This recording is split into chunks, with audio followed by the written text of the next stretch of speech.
Hey everybody, we are Easy Allies. I am Brandon Jones. Welcome to our pre-show predictions and excitement hype build-up for the Ubisoft press conference, which will take place at 1 p.m. Pacific time.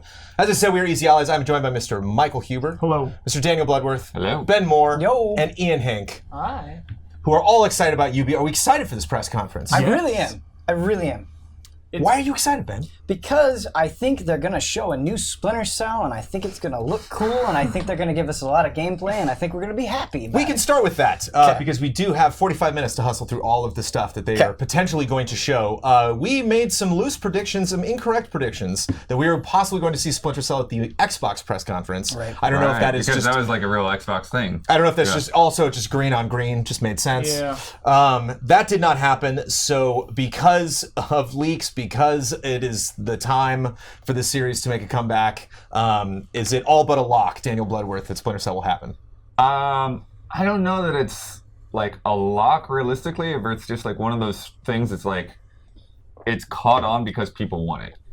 And I kind of think that's where it is. It's like, somebody suggested that Splinter Cell was a thing, and so now I just believe it because, it's been a long time. I want that to happen. I disagree because I think the thing that is caught on because people wanted Escape 4, right? Whereas with Splinter Cell, like right before E3, you do DLC for one of your biggest games of last year with Ghost Recon Wildlands, and even in the DLC for Ghost Recon Wildlands, you hint at Sam Fisher coming back. It just seems a little bit too convenient to just be mere coincidence. He wasn't just a character model. He got Ironside to come back. No, do the voice. So. There was shades of release. Shades of release. Do we have any other commentary on a new Splinter Cell other than shades of release? Is there anything we were expecting? Ian Hank, are you in a Splinter Cell? Nah. All right. Fair enough. Yeah, I think they did a weird thing last time around that they put out Blacklist was a really excellent game, but they turned off so many people with the reveal and with the fact that they changed the voice actor and all of that they just kind of lost those people and they lost that momentum for the really good game that they had. So like they've got to show you in the dark. They've got to show some night vision. They've got to like show like these like tenets of like what Splinter Cell is about to like get everybody back on board and say like, yes, this is the game that you want. Because Blacklist, I don't think it got the attention it deserved. Like, that was a really great Splinter Cell game. Mm-hmm.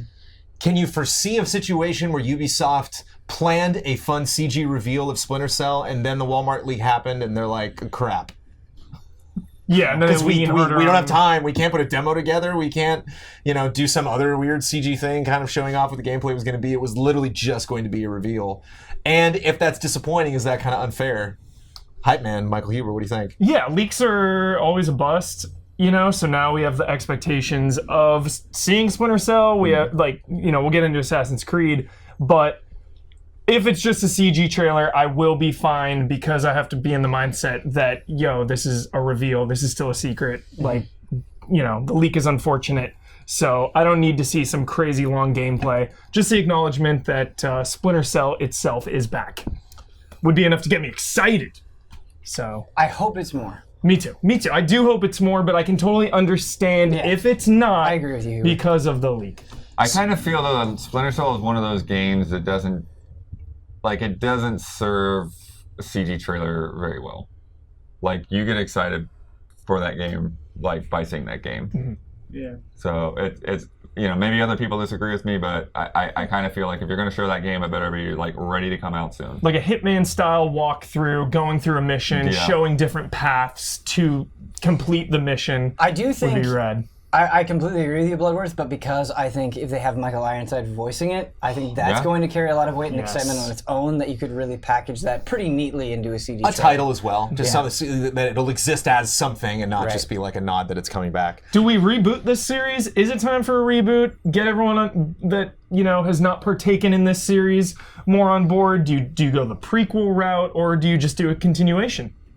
I think a continuation. He's not a young man. Michael Ironside. So like I think, and I'm just a sucker for Old Man Snake, Old Man Kratos, Old Man. And I think that's the direction they're going to go. Yeah, Old Man Dante. Old Man Dante. Which is a direction they've kind of already gone in Dante. some other Splinter Cell games, but So yeah, it would be interesting if maybe he was kind of more of in a commander position, you know, like he wasn't the only agent going out on this mission. Like, I would absolutely hate the classic Mission Impossible, like, oh no, the people you trusted are now villains and now no one has your back and you're on your own. Like, I want a team. I want them to work with people. I feel like we've been all around that. And that seems what worked with Blacklist, that you had people backing you up, like you had people you could communicate with. You had intel coming from multiple directions.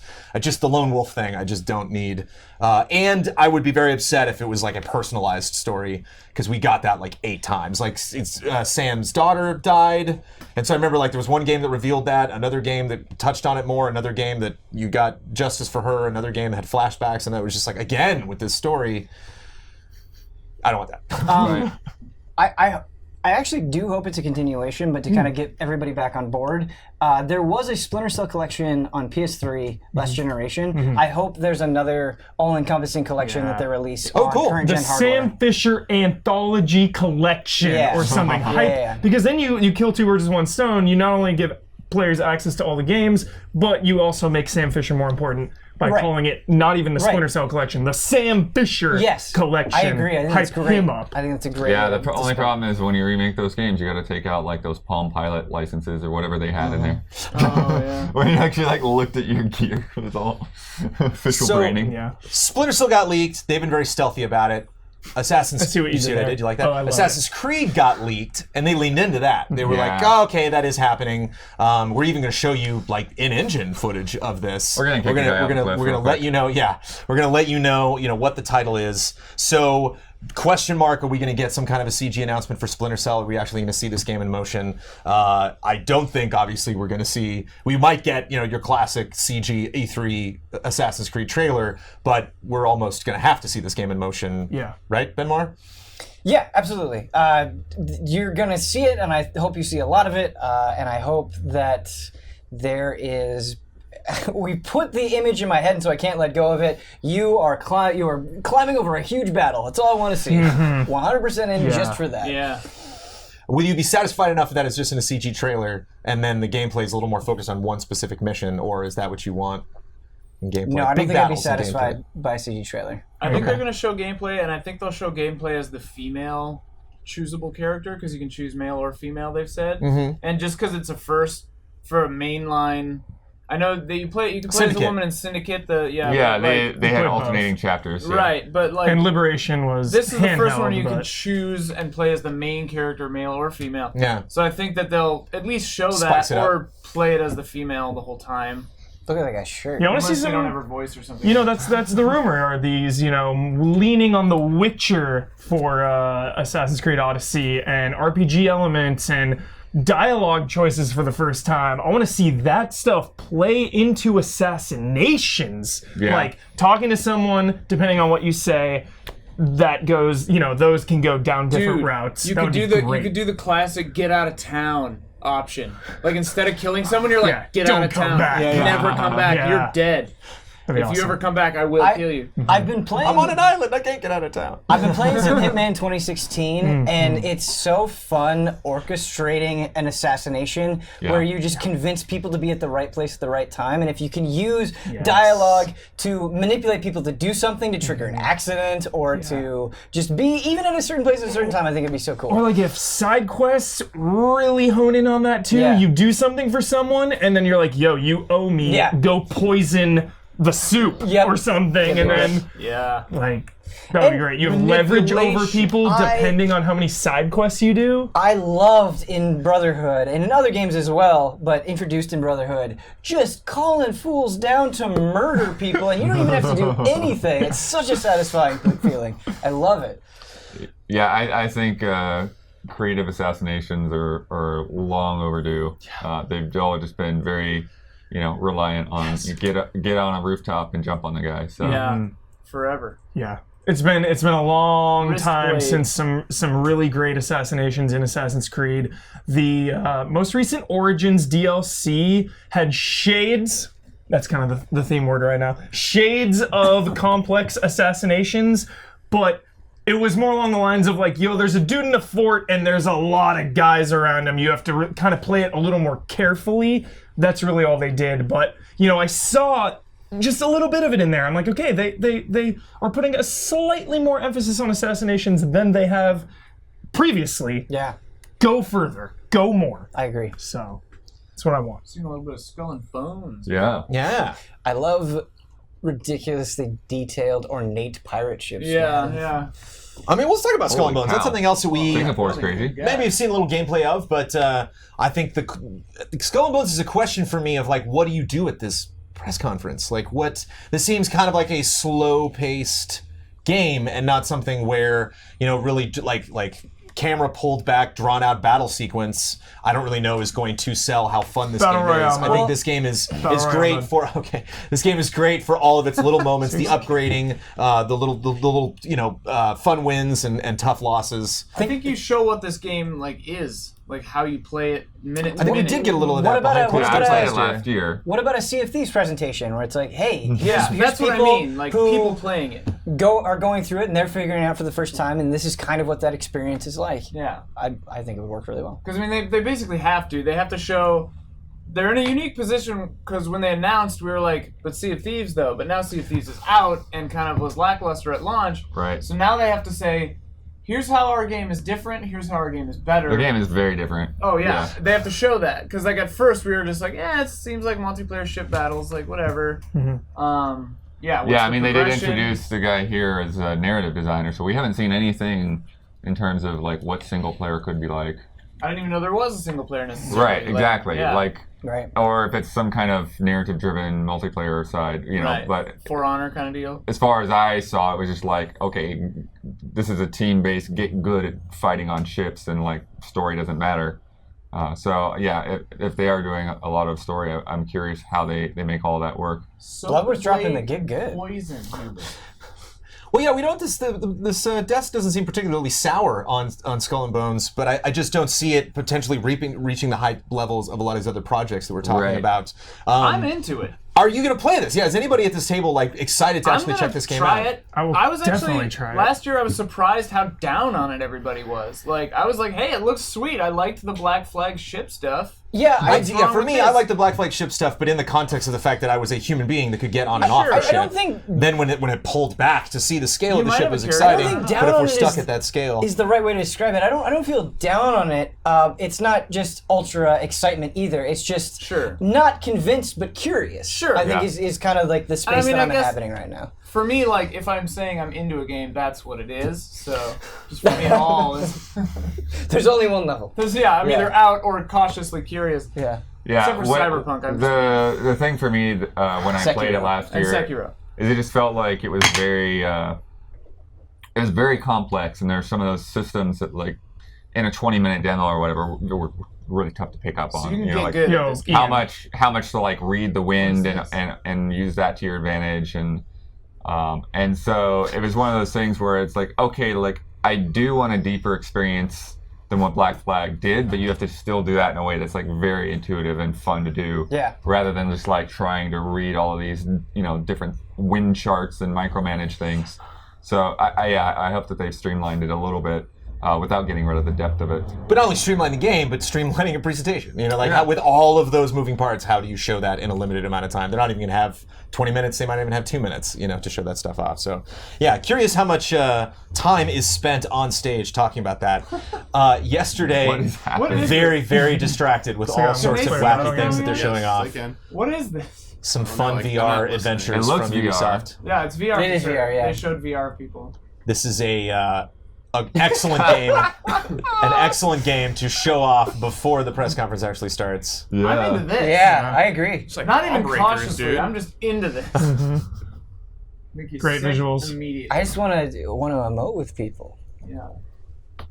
It's got to be Oculus, right, to do finger sensing?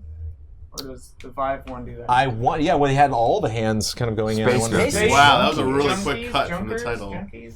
I think it's Junkies. 30 minutes. 30 minutes, everybody. Another game that we have seen We actually, when it was finally unveiled, we got a big chunk of gameplay. Division 2. We didn't actually get like a big CG kind of thematic thing. Well, that's a lie. We got the text-based thing that introduced us to DC, but immediately followed up by an actual look at gameplay. I'm never into that style of introduction. Yeah. Oh, with the text going in beforehand? Yeah. They love that, though. Ubisoft loves that. They did that with Watch Dogs. They did that with... Watch Dogs was very serious, heavy-handed. Right. And given that we saw what we saw yesterday with Division 2, how do you one-up that? We have a Zone, crew. baby. Okay, there we go. It is. Dark Zone. Yep. It is the hook of the Division. You know, you gather all your loot. It is a co-op game. You are together, and then when you enter the Dark Zone, it is very hostile. It's PvP focused, but you also have, you know, your friends that you play with. And just the chase of loot in that hostile zone, trying to get it and then extract it. I want to see them take it one step further. How are they going to, you know, this is a sequel. How are they going to make the Dark Zone even more intense than it has been in Division 1? Daniel Bloodworth, how are they going to make the Dark Zone more intense than in Division 1? I never ended up playing the final Division 1, unfortunately. But either way, and it's probably not going to happen after seeing yesterday, but I really, really, really would like to see people actually talking to each other rather than reading scripts and walking very slowly. Right. And looking the direction of bullets that haven't yet arrived and then seeing them come through the window. Like let's just play the game rather than trying to like make it some cinematic experience that it's not really going to be. If you get some a speech, kind of like information, Huber, about how Dark Zone's going to be evolved, but when they actually get to gameplay, we do get like a 4-screen split live demo of Division 2, where people come on and actually go through an area, and so we can see, you know, switch between cameras and see multiple perspectives. Would that satisfy you? Yes. Okay. Yeah. They don't, you know, it's still a ways away, so they don't need to like show the Dark Zone necessarily. I guess I'd be a little disappointed, but if they mention it and say, you know, there's more to come, you know, this is kind of our concept, our idea for it, that'd be enough. There are lots of things coming up at this Ubisoft press conference. This one we know is going to be here. We at least know it's going to be at E3. And if you've been paying close attention to their campaign, you will have seen lots of interesting things coming out of this project. And of course, it was a mega highlight from last year at E3 2017, Beyond Good and Evil 2. Can't help but think this is going to be a big gameplay thing. You know, it would be weird to do another CG thing. I don't know, unless that introduces a lot of characters, unless that really gets into specifically like, you know, is this a crew I'm following or is this the crew? You know, and if it is the crew, who are these people? What are their backstories? How do you relate to them? What is his ultimate mission? We are, you know, in an Uncharted way, kind of trying to find this sacred place, this planet, this place on a planet, you know, that we were trying to discover that they seem to have gotten the key to finding in last year's demo.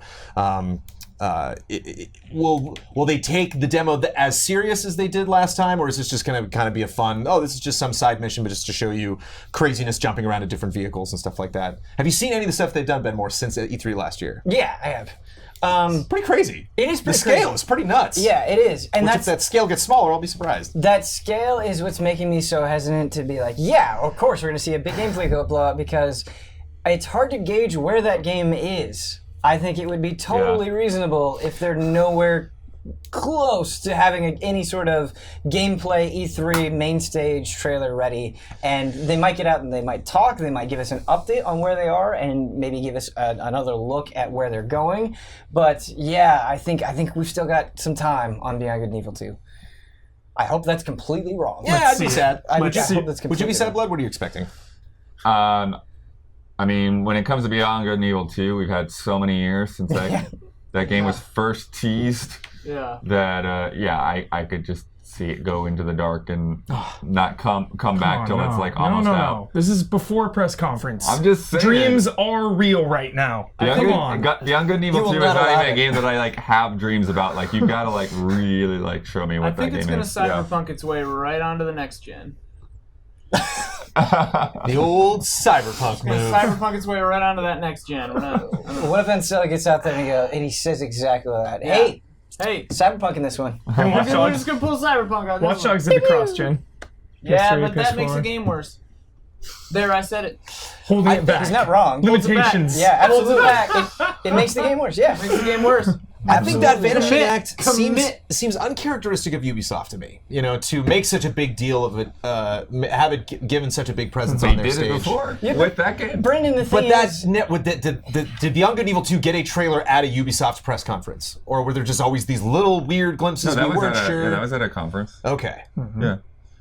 So Beyond Good and you Evil's think at that Sony. What- no, Ubisoft it's- is fine with them doing the same thing that hurt this game In their before, press conference, though? being like, yeah, we're I think gone. that they- wait 4 more years, we'll be back. I think that they want to show this game in the best light that they can whenever they can when it comes to their press conferences. sure. So if it's not ready to show in a great light right now, then I don't think that they should show it. yeah, I think because it had been years and years and years and years and years, just showing it at all was a big deal. Yeah. And we see that all the time where a game will get announced that we've been anticipating and then it goes dark for a year. I don't necessarily think that that is a big deal or a cause for concern. But man, I also don't want to like crush Huber's dreams. I want to be like A CG trailer we can see. No, I mean a I'd be shadow down for drop. another one. Yeah, absolutely. Like another, you know, the CG trailer was so good. If it's here at all, I'll be like, yeah. all right. Yeah, and just focus on maybe some new characters in a new location, and you just do kind of the same thing, another CG trailer, and you know, you still have it there. It has a presence. You know, it's not going in the cooker or the can or the darkness, as you say, and you know, it's still here. Puts everyone kind of alleviates the fears. It's like, yo, this isn't going to be vaporware. This isn't going to be 10 years till you see it. like But then they don't have to show, you know, if it's not ready, they don't have to show the actual game. So this is like the rare instance where I would actually be so okay with a CG trailer. You don't hear that from me very often. You don't. One thing I'm very curious though with Ubisoft after Mario and Rabbids last year is, you know, what they might have planned for the Switch. Like everything that they've been focused on has been on other consoles, on PC. So like, what are they got cooking for Nintendo? Are they going to have another Nintendo surprise this year? Are they going to have multiple titles now that was so successful? So, And is there any way to predict that? You know, to pick what weird franchise that would be, or yeah, what, I or don't even know. a way to expand something that we know. I wouldn't or that expect they're planning anything on. as crazy crossover style like that before, but Well, I do think it could be very You could custom run built for Just what the Dance Switch. with the Joy-Cons. You could They play already Just have that, Dance I'm on the pretty Switch. sure. Yeah. What if you For just sure. take the crossover that you already have? What if you just take the Rabbids and Mario and you do a different genre? I think you could go Sure. in so many directions with something that people already know. What would it be? Do you excited think? about. A runner? I mean, honestly, since That's they the did Splinter Cell game. since they did a strategy game and they made it fun and they had their own spin on it, I would love to see an RPG where you know, instead of these people being on your team in a strategy mission, they're your party member and you're giving them different weapons and you're leveling them up and you're giving them different skills. I think it could work really well. But we do know we're potentially going to see more from Rabbids. Like there are Rabbids things. That Donkey Kong DLC, man. Yeah, Right. I mean, there was a booth there DK? in that parking lot. You could see they're showing off that DLC. Booth hype. Yeah. Booth spoilers. From Daniel Bloodworth. I mean, any expectations there? I mean, I can throw that at you, Ian. Is there any? Just you loved Rabbids. You were very surprised Love with that Rabbids. games. Is there anything Donkey Kong can bring to the fold? Any? Mario plus Rabbids, Kingdom Battle. I Right. love, to be specific. You love Rabbids. I mean, Donkey Kong DLC is one of those things where it's just like, I'm gonna buy it, so whatever. Like, if they show another story trailer, it'll be fun, it'll be funny, it'll be cute, but it won't have any impact on probably my decision to play it. So for me, it's kind of like it could be here or it couldn't. I do expect it to have like a 1-minute trailer, maybe. But That's a good clip. Yeah, that was pretty cool. Any other Rabbids hype? We can move on to Far Cry 5. Far Cry 5's got some new stuff to potentially show. We got. Yeah, they just came out with that DLC, right? The Vietnam Vietnam. DLC. Yeah. Yep. It did come out, and I did not check it out because E3. But Right. yeah, that is a thing we can get, and then we also have Mars and Zombies. Yep. That we can maybe Yeah. get. We should see some of that. Do we have? They're not going to shadow drop those. Do we have release dates for? I we're don't gonna think get so, those? but I don't know for sure. Yeah, we could specifically date those and like lay out when we're going to be getting more of that stuff. Yeah, I think if they just show whatever the next one is, then yeah, I think they're good. Yeah. Because I think that those all sound so different from each other that like you don't need to like mix it up. Like just show. Like, this is it. This is the crazy new thing that's going to happen. We know, so we have other things. The rest of my list is things that could potentially be there. There are things that are known, but I just want to pass, gauge the interest of the table. Of course, one is Just Dance, and I'm not expecting anybody at this table to be excited about Just Dance or to speculate the inclusion of Just Dance in the press conference. I want to know when it's going to happen. Some years they've opened with Just Dance. Which is bold. I think that's interesting, just to get it out of the way, get everybody, okay, somebody's still filing into their seats, and like, okay, we got Just Dance. Do they open with Just Dance? Do they... Palette cleanser in the middle, if it's there Splinter at all. Cell then Just Dance? Sure. He comes out, what's his name, Sam Fisher? Yeah. Comes out and just dances. Yeah. I think that would be great. Yeah. Actually, not Sam Rabbids. Fisher, Michael Ironside comes out. Yeah. I would prefer He Just Dances. if they're gonna merge things like that, I would prefer him to come out and do Rocksmith. Just sit there on stage plucking away the guitar. That'd be pretty cool. So it doesn't sound like Rocksmith is done. Like I don't think there's a lot of our audience that are paying attention to it, but like Ubisoft still has that game in mind. So. But Just Dance is like, it's not broke, don't fix it. There's just nothing really, just kind of the same thing every year. Yeah, apparently. Hard to gauge like the take that Just Dance is doing this year. It's interesting that I was not paying attention, but they were showing off some like body tracking and stuff, and like, what's doing that? No one has Kinects anymore. Nobody's like PlayStation Move, I guess. Like, are Kinects like not made anymore? It can just sense you now. I- It just knows that you're not. Yeah, these consoles we've been around them for so long, Yeah. like they don't. And he's probably dancing. Yeah. Good job. Is that you, Dave? Yeah, I know that. PS4 controller has some motion sensing, and then obviously the Switch does as well. GM So yeah, it's just Xbox that I'm not sure, like, if they're still releasing those. Dandy game. If they're just, do you use analog sticks? What do you do? Do you tap a button in one hand? Yo, magic. Skynet, Magic the Gathering, it's Let's all go. happening at Ubisoft. Magic hype. Is he playing by himself? All right. Bloodworth, you were all but convinced at the podcast recently that the Crew 2 is not even going to be mentioned in the press conference. There was just not going to be at the show. Not just what's the point? It's coming out so soon. Yeah, I think the Crew 2 will likely be in the public booth, but I don't think they're going to put a lot of focus on it, in the press conference. A lot of focus, but maybe They've had 6 preview in the events for jazzy this game. post-conference No, I think you're montage, getting we'll it see a mixed little up with the plane first group. flipping. You've gone to at least 2 or 3 of the Crew, and we've all been like, huh? I did E3 last year, I did Gamescom last year, and I did the preview event. That's 3, baby. But they only had one preview event for the Crew 2. One too many. Whoa. No, I think the Crew 2 looks cool. I think Crew 2 looks great. Yeah. I'm just... He's just poking. We got 19 minutes We to need to fill. get this man some Beyond Good and Evil 2. Just pushing Bloodworth buttons. If the Crew 2 shows up in this press conference for more than a minute, Daniel Bloodworth must button his top button. Yeah. I agree. Yes. No way, it's too hot. I agree.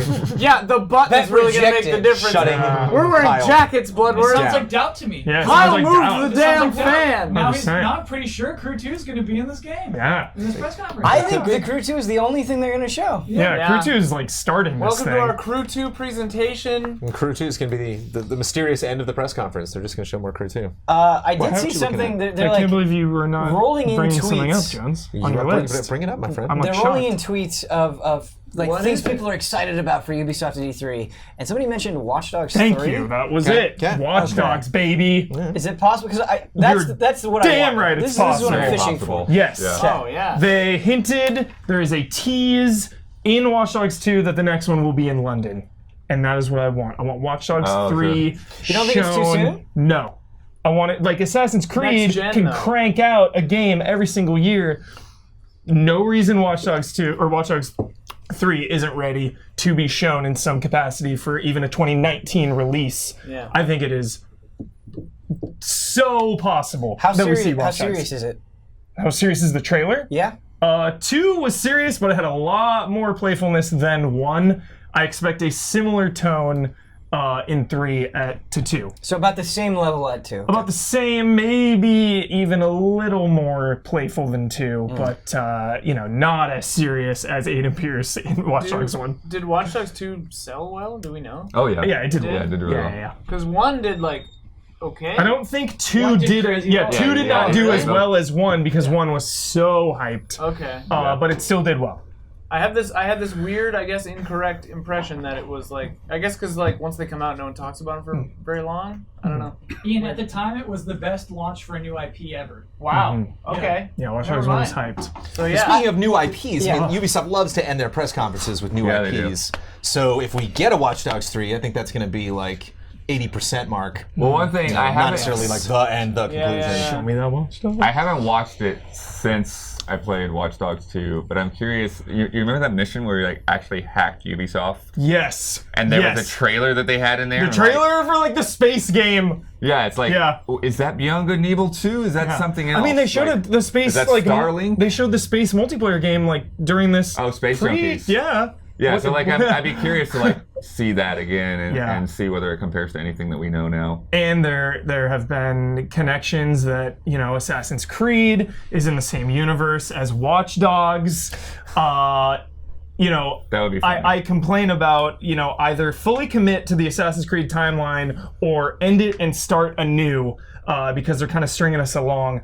What a great way to tie everything together and have Watch Dogs 3 serve as just like, the animus and all that. They're trying to like shut it down. They're like, this can be bad. This is gonna be bad for humanity. They're trying to stop Abstergo or something. Maybe not that heavily, like it's Watch Dogs : Creed or something. No, but it'll just be have some stuff in there. Have It'll some just be called overlap. Assassin's Creed : Watch Dogs. I really love interconnectivity between games. Yeah. Like I think of Oracle of Ages and Oracle of Seasons, where it's like, hey, if you've played through both of them, you can. There's stuff that you can interact with in one by having experience with the other. You'll get this whole extra dungeon at the end. Yeah. Obviously, it won't be like these 2 Game Boy Color games, but I think it would be cool if you could like cloud save, and it's like, hey, we recognize that you're at this point in Watch Dogs 3. Check out this thing in Assassin's Creed Odyssey. that'd be so That's cool. pie in the sky nonsense, Yes. but it would be cool. I love it. Assassin's Creed Dogs. Dig it. Because there is a Abstergo employee like in Watch Dogs when you Really? scan him. Yeah. Oh dude. yeah. So That's pretty cool. We are suckers for We love crossovers. crossovers. We I love love it. crossovers. we live in the Marvel We are Cinematic idiots for Universe crossovers. era. Yeah. It's been a Yeah, good day for Rainbow crossovers so Six's game far. is doing crazy good too. Yeah. That update that they did was really But good. yeah, but this brings up other games. Rainbow Six, For Honor, like there are multiplayer games they are still supporting very heavily. Yeah, do we're you gonna see think? some new For Honor stuff, I think. Ah, okay. I think so too. But not Rainbow Six is maybe why they're covering it. Well, I Rainbow think Six totally just shows launched some Rainbow stuff, I think. So maybe not. But I think those games are some of those like sort of living success. Yeah, like here with the esports, like these kind of living success stories that they can kind of touch on them and go forward, and give them some lip service either way, whether they have something new to show or not. Ben Moore, man. Yeah. Rainbow Six. Ding Chavez. Childhood. Rainbow Six Siege is kind of a departure And very from good. a phenomenal game. But it's a departure from the traditional Rainbow Six games. Yes. Do you see a wild card Rainbow, like either a brand new Rainbow Six game catering to that audience, Yeah. or some kind of DLC for Siege that has a single player focus, where you're planning your mission, doing the Hubert, waypoints? I would be right there with you, man. I think that would be such an exciting announcement to do a traditional game like that. However, I think if there is a Splinter Cell game there, and I'm very convinced that there will be, Yeah. I don't think they're going to do both at the same time. I do think that sort of single-player traditional Rainbow Six experience could come back. I honestly believe that. I think they could do some cool things with it. But I don't know if it's going to be this year if they're focusing on Splinter Cell. For sure. Splinter Cell has had some really dynamite multiplayer though, and Yeah. I wonder if we get a story-focused thing, and then there's a fun announcement down the road, maybe at a Gamescom or something like that. It's like, oh yeah, and by the way, Spies vs. Mercs, that's coming back.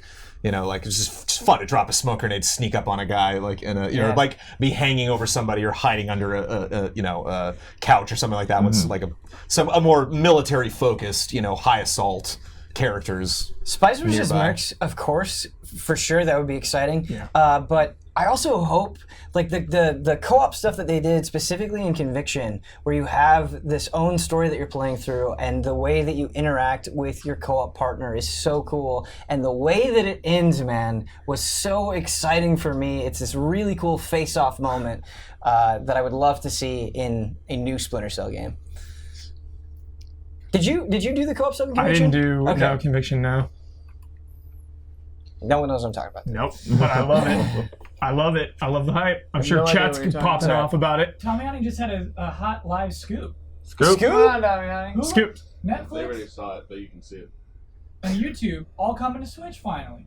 Nice. That is a big scoop. That's a scoop, Damiani. It's just so weird that they haven't been there. Well, now they are. Yeah, response over there. All right, that's in the past, Blood. They're there now. Are they there now, or are they? This it's coming soon, right? Coming soon. This guy falling Coming down soon. the They're gonna hill be for there, a is really what I long meant. time was has pretty made me fun. want to play Steve more than anything else I've seen from Steve.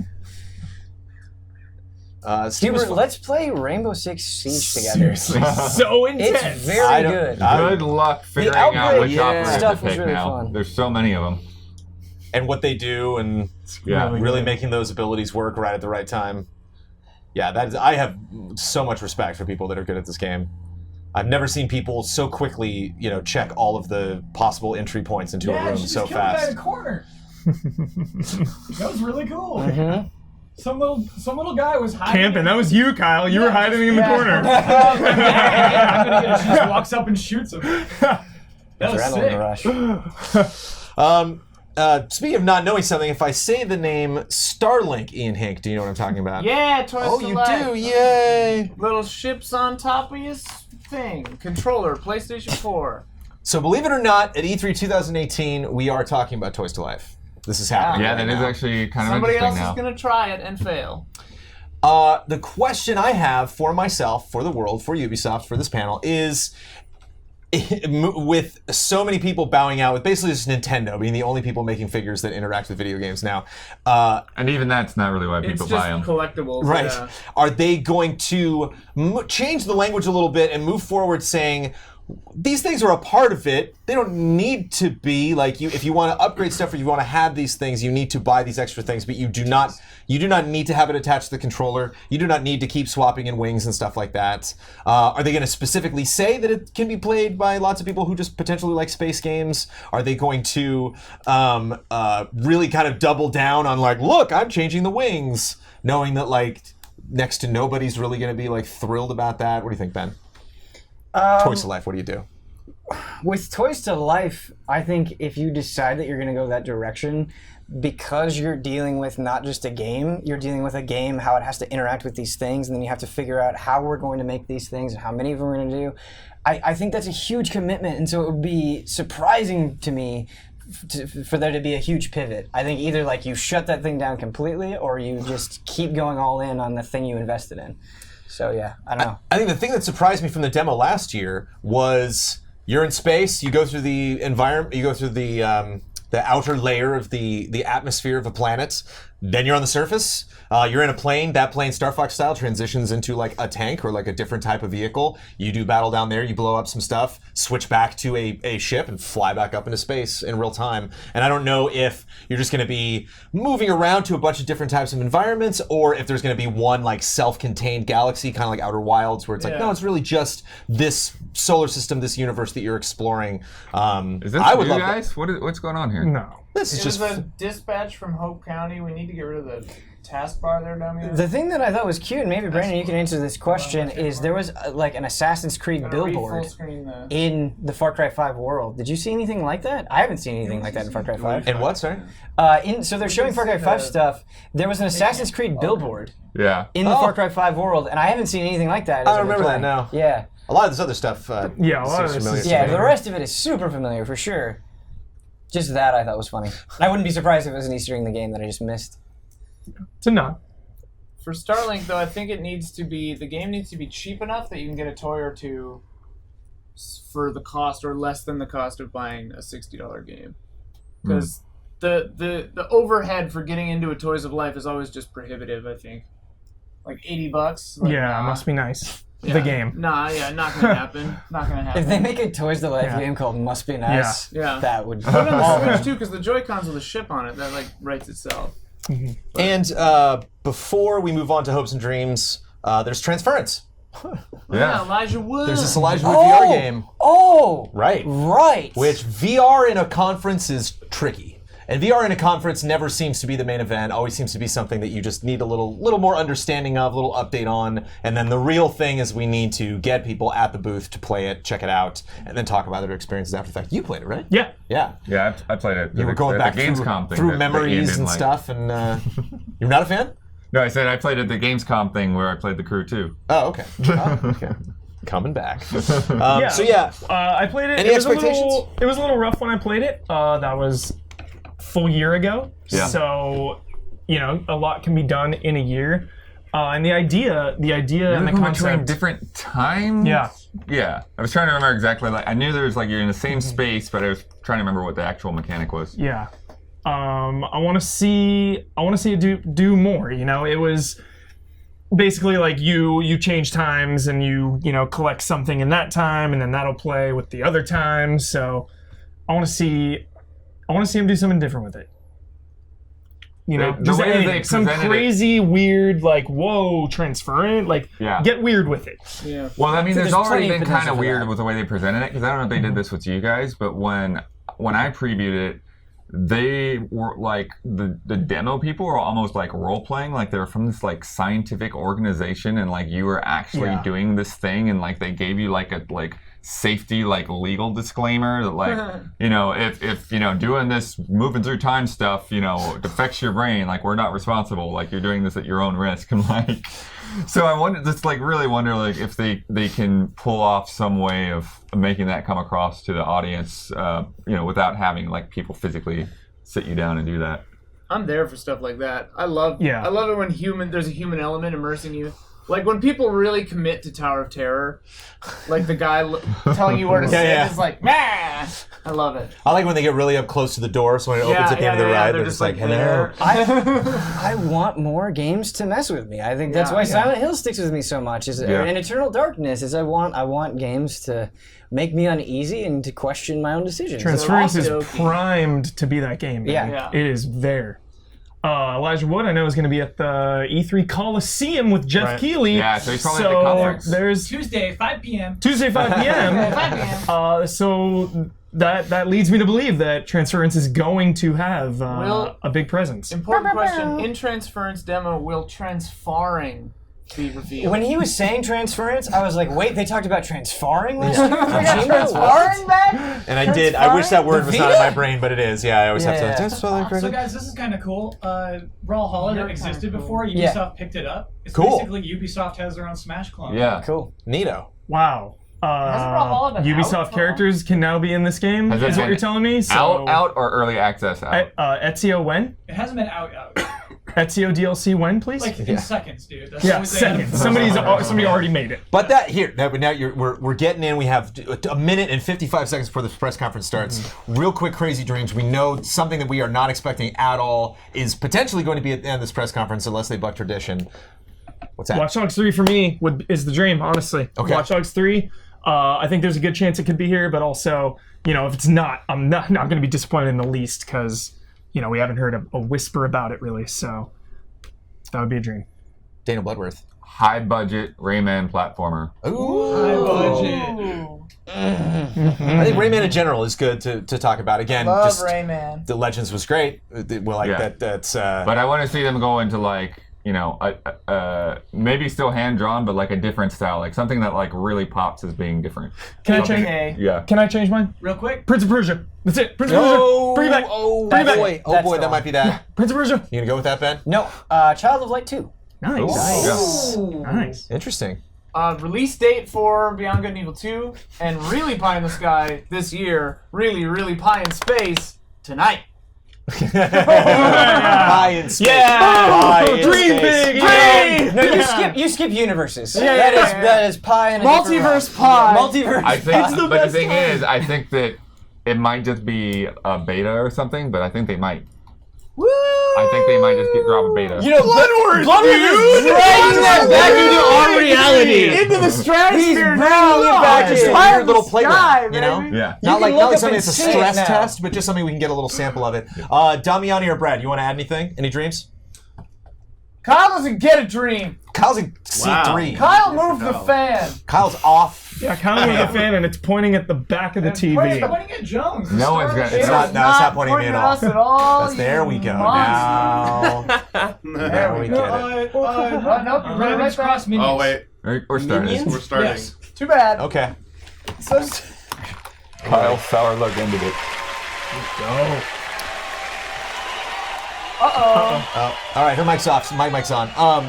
I want the opposite Nintendo crossover. So not Ubisoft coming to Nintendo, Nintendo going to Ubisoft. Different crossover, different franchises. Tell me, could you crank the volume? We cannot wait to show you what we have today, and I can promise you it's more interesting than a keychain. Oh. Too soon, maybe? Too soon? I don't know, up in the balcony, are you guys ready? Assassin's Creed League. Down on the main floor! You guys are ready! Like, Wow, I just Damiani get didn't so know about that? Imagine if we That's rare. didn't know Assassin's Creed Odyssey was Are on. you ready? yeah, leaks are best. Yay! Are you ready, Michael? I'm very ready. If you're ready for the I'm biggest not Ubisoft is the workhorse of the video game industry, and video games are Let's do The it! biggest on. gaming show in gaming. Bethesda also made that claim. Yeah, but how many Microsoft awards have you rivals. won, Ubisoft? That's what I want to know. Right. Were you It's ranked really, number one? it's really weird to me to. What? Can that make it louder? Damiani, can you turn up the speaker, Starlink. please? There. Just a little bit. We got some crew action. There we go. Thank you, Damiani. No problem. Unsafe levels, Huber. Crank it. Conference time. Get your ears and eyes checked, either. It's open with Beyond Good. Yeah, we've got like a triple start here. Yeah, this is the third start. Watch Dogs. Watch Yeah. Dogs. Split screen.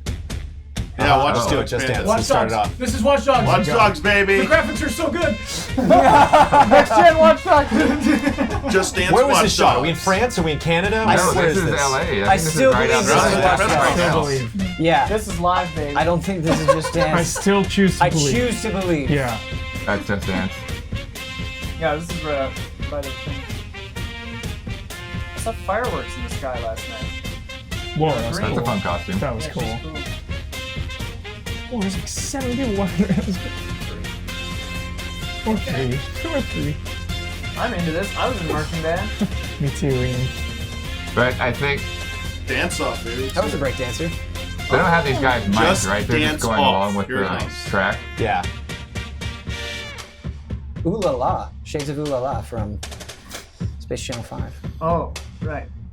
Okay. Whoa. All right. Sounds a little weird. Classic stomach zoom to the live feed of them in the That was lobby. This isn't live. You don't do Yeah, no, stomach they cut cut away live. there. But it's the same location. I mean, at the end of this, they're gonna come into the Right. the room.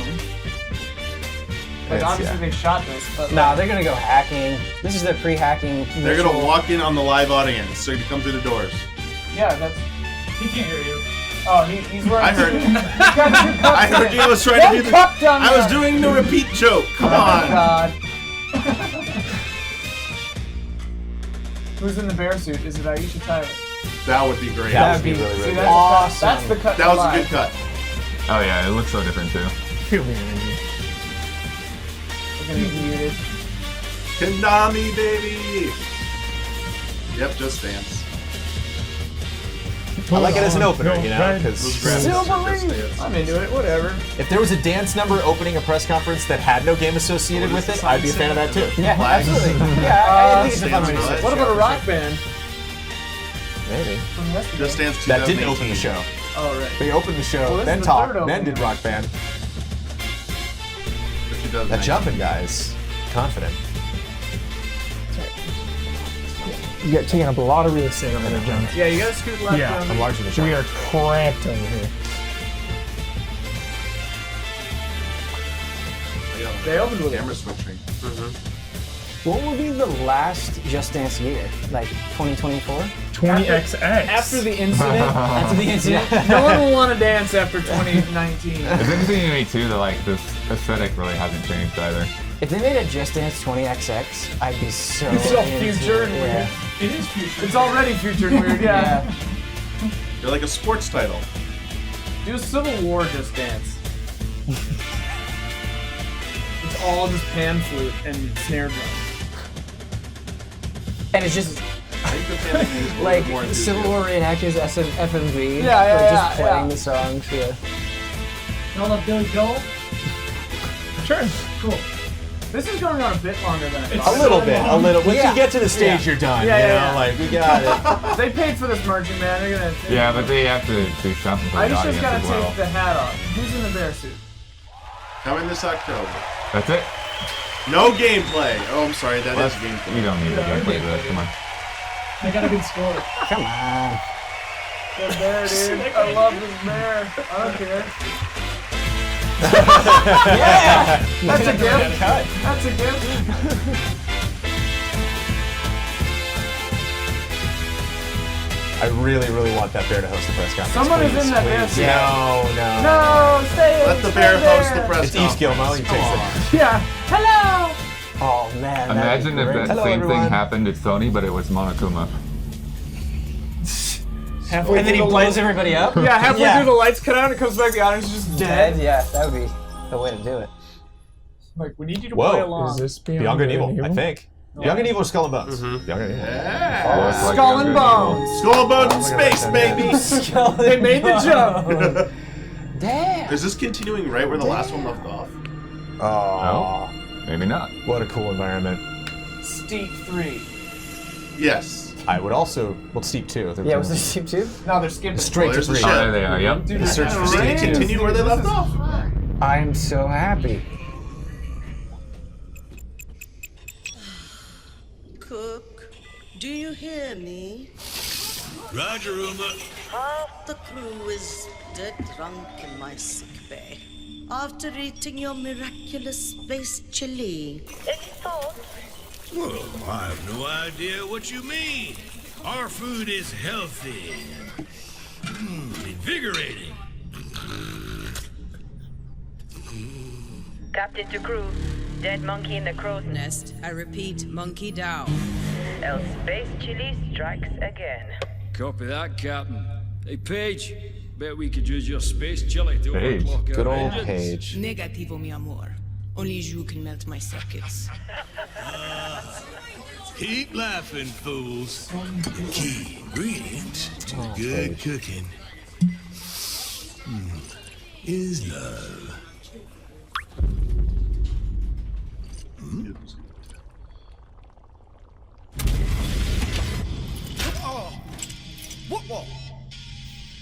Engineering to officers, we are dead in the water. I repeat. Main engines are cursed. Nox, come in.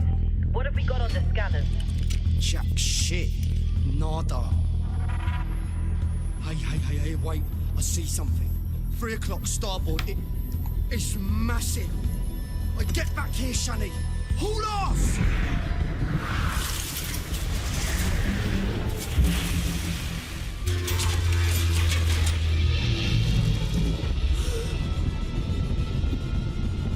Lock down the bacon.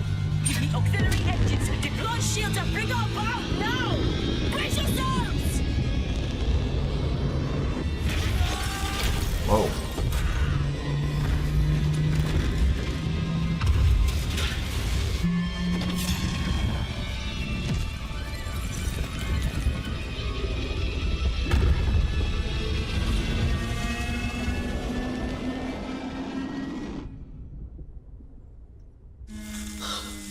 Gods protect us.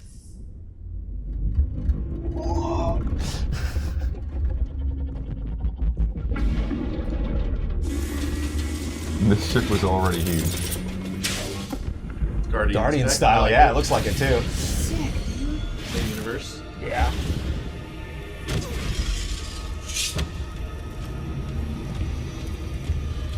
Thanos.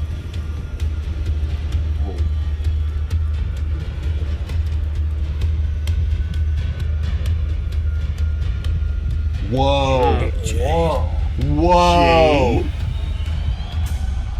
This is the coolest game That ever was a made. very, very good trailer. This is the coolest game ever. Oh, damn. Wow. Holy moly. That's how you do it. Escalation. Start. Wow. Thank you. That was awesome. Hello, I'm Gabrielle Schrager, narrative director. And I'm Guillaume Brunier, senior producer. We are so happy to be back this year to share our progress on our space opera, Beyond Good and Evil 2, a game full of wonder, emotion, danger, and high-stakes drama. Last year, you all saw the enigmatic green-eyed Captain Dakini leading the legendary crew of the Gada on a quest to discover the location and the mystery behind a deep space artifact known as Moksha. But Dakini has since gone missing. Shani is now captain of the Gada, and she's leading a crew into the deep, unexplored space beyond System 3, when they come face to face with their nemesis. Fans will have recognized a ferocious young Jade. Oh, boy. And Paige is back as the incorrigible chief cook of the Gada. We've got two other officers, Uma, the holistic chief medic, and Callum, our chief engineer. And all of these legendary characters will be playing a major role in our prequel. Today, we are proud to represent our growing production team in Montpellier, Barcelona, Bordeaux, and Sofia. Thanks, everyone, for making it happen. Prequel? I thought that was already. I think we knew that already. I think we knew that. But how does Jade get from there to the first PG&E? Bizarre. She's the player character. She's the person you control the entire time. Is very wide-eyed and innocent and young. Pirate captain in a distant galaxy. Wow. Near the end of the 24th century. At this year's E3, we will be showcasing a new behind closed doors demo, offering a first look at our major location, the sacred city of Ganesha. Now, worth it though, you know. Let's take a look at our first pre-alpha gameplay footage. Yes. Nice. Hi. Feels good. Get off that line. Ganesha is a metropolis filled with sacred temples, beautiful gardens, and bustling Get off shops. the line. But it's also a darker underworld, rife with dirty bars and dangerous back alleys. Our game is an action-adventure RPG that you can play alone or with your friends in co-op. From the intimate interior of a hidden temple to the very edge of the galaxy. Fight on the ground and in space at massively different scales. And all of this seamlessly. What you will be seeing at E3 this year is only a very small part of a much larger open universe we are creating. A universe we are also building with our fans. Yeah, let's go.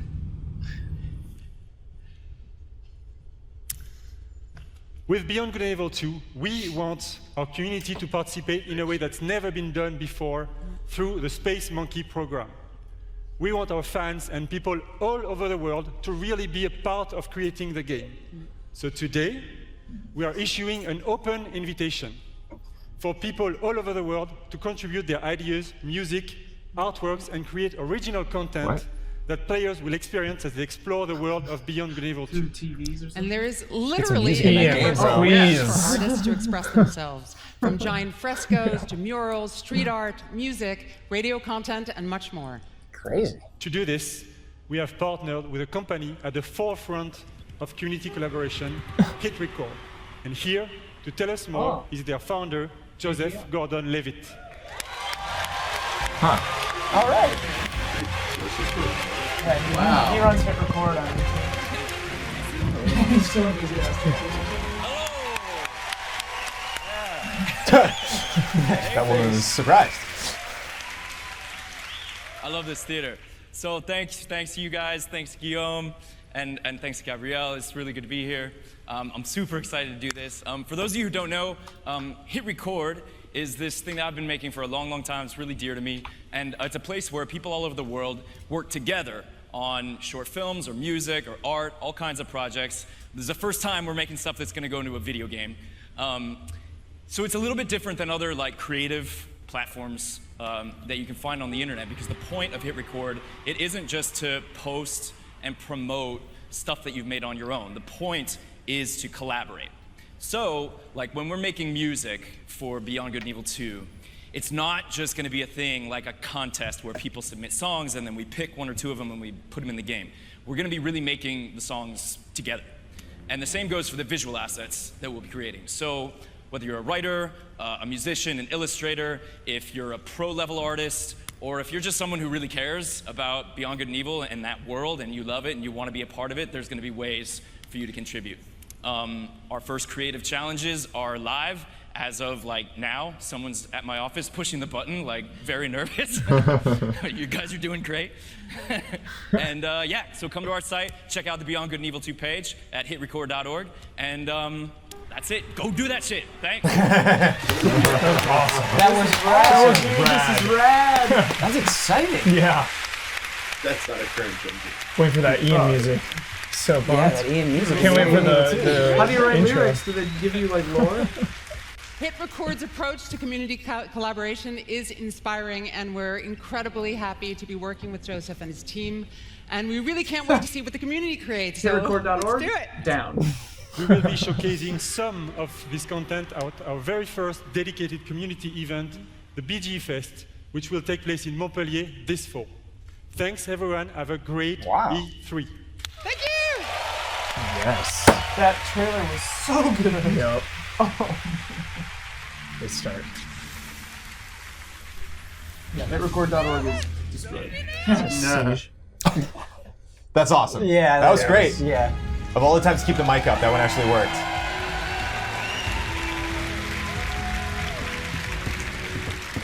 Hey. What's up, everyone? My name is Justin Kruger, community developer on Rainbow Six Siege. And I'm here today to talk about our community. Our community that inspires us and drives us every single day. The Siege team back in Montreal has actually been so inspired by seeing all of the millions of people playing our game every single day over the past 2.5 years. We've actually absolutely loved seeing our community grow, and I'm excited to announce today that the Rainbow Six Siege community is now 35 million players. That's a big number. That's gotta be just like every account that's ever logged in. I wish I could hug every single one of you, but I don't know if my arms are big enough to hug every single one of you. That would take a long time as well. As you can see, as the community grows, so does the game. And as you can see behind me, Team Rainbow has recruited the Italian GIS operators, Maestro and Alibi. Actually, this image represents 10 seasons, 40 operators, and 19 maps. 40 operators? Yeah, that's what I mean. I didn't know there were 40. And if you want to get to know all of these guys a little bit better, you can play Operation Parabellum, which is playable right now. And if you want to see them in action at the top of their game, tune into the Rainbow Six Siege Pro League, kicking off on June 18th at 5 p.m. Pacific time. The world's biggest esport teams will be competing for 6 months of intense Rainbow Six action. And that's just one of the many ways to enjoy competitions for Rainbow Six. The 6th major is just around the corner and will be hosted in Paris this August. Our Pro League finals will then take us to Brazil in November. I'm into the pace of it. And then I'm the into how he's 6th talking about it. Invitational will once again be the pinnacle of Rainbow Six. I think press conferences are a perfect time to update us on community. I didn't know there were 40. That's nuts. That's incomparable to a lot of other online games that have been supported for this long. Whether you're a player, so you compare this guy to the community guy from Elder Scrolls Legends. Like, yeah, he's doing a much better job, much better pace. And with the growth of the game, the community, and the esports teams, we wanted to take a moment to reflect on some of our most influential players. Today, I'm excited to unveil a sneak peek at an upcoming documentary that is focused on a few familiar faces who took their love for Siege to the next level. Without further ado, here's the first look at Another Mindset.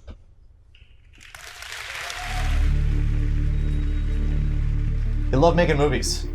Yeah. They love it. That is like the greatest injury to ever happen to me. Only because it brought Siege to me. To me, I think there's something wrong about a commercial documentary, you know? I've been doing this for what? Since It's against the purpose of what documentary is about. I mean, if you're super into the Rainbow Six League and these players, then this is super hype for you, probably. Yeah. Like, if you follow this league really closely, like, it'd be cool to know these guys. Yeah, it's just weird Ubisoft is fun to get. Sorriso, uma lágrima, uma emoção, Ain't nobody else gonna fund it. de umas pessoas que eu nunca vi na minha vida, que eram torcedores da BD.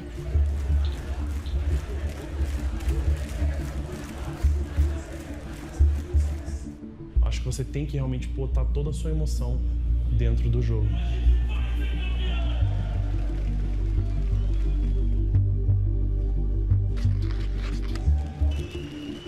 It is better than EA's thing. I like this music. Yeah, they're relatable. I'm like into these people. Oh, Mills Fram. Seems really interesting. Well, because it's focusing on an entire community instead of just one dude. Yeah. Little yawn there. Not a burp. Not a burp. Not a burp. Yeah, Here we go. Here we go, Blood. But that was a legit yawn. Blood, you better button that top button.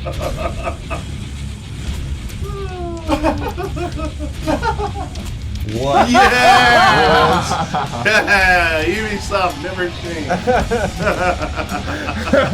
All right. This guy's like, yeah. Screw you. Dropped it.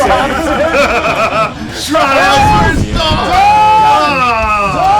Come to us, Don. What if Dawn walks It crossed my mind. Don walks out. I'm flipping this table over.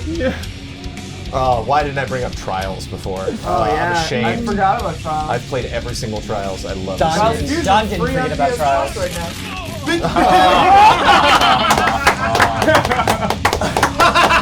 A big boy just slipped! A big boy just slipped! Woo! Totally. Yes! Yes! The same thing? Hold on, Brad saying a trip is not a slip. That's not a slip. That's a trip. A trip is falling. It's going to the council. Sliding. The council will Man, settle it. that was a slip. All right. This All is- right. You should have made it more clear then. That's all I'm saying. Well, you got you're a vote. It's your You're vote. That's your shot. We're not in the. It's your shot. Oh, you're not a vote. I'm pleased to announce the Trials is back and it's bigger than ever. I love this. Bigger than ever. This was A handled real well. quick announcement. He didn't Yep. spend too much time talking. Like, Trials of the Wild. He did something I've never seen baby. in a press conference. oh, Whoa. Don foaming at the mouth. Yeah, Dawn. Hollywood Studios. I'm gonna play this. Yep. Oh yeah. I don't even know what we're looking at yet. Dude, does this come out today? Could be. Oh, come on, Ian. Trials Right around the free on world. PS Plus. Right around the world. Oh baby. Oh baby. Oh, love it, love it. Trials. I'm going to Disneyland. Let's do it. Sounds cool.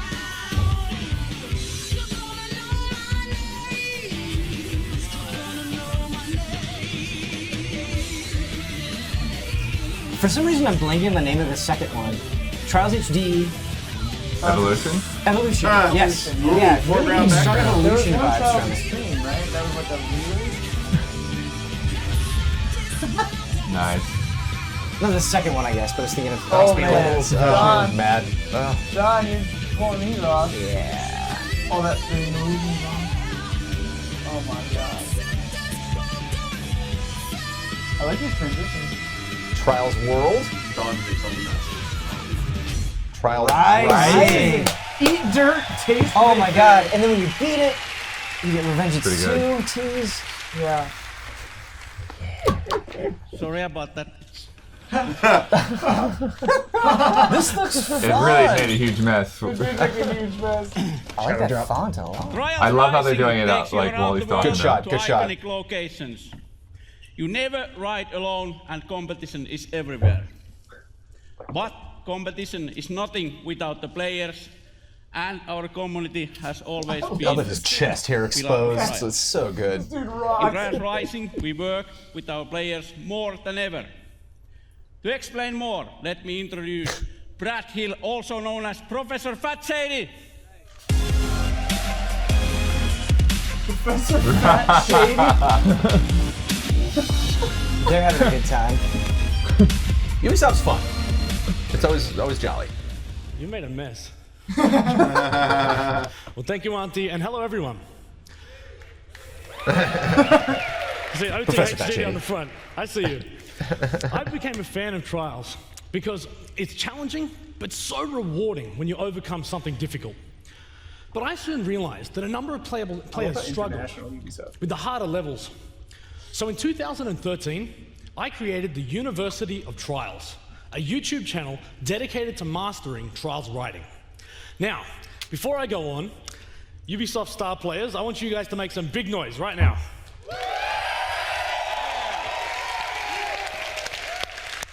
All right. Well, 5 years ago, I was a star player just like them.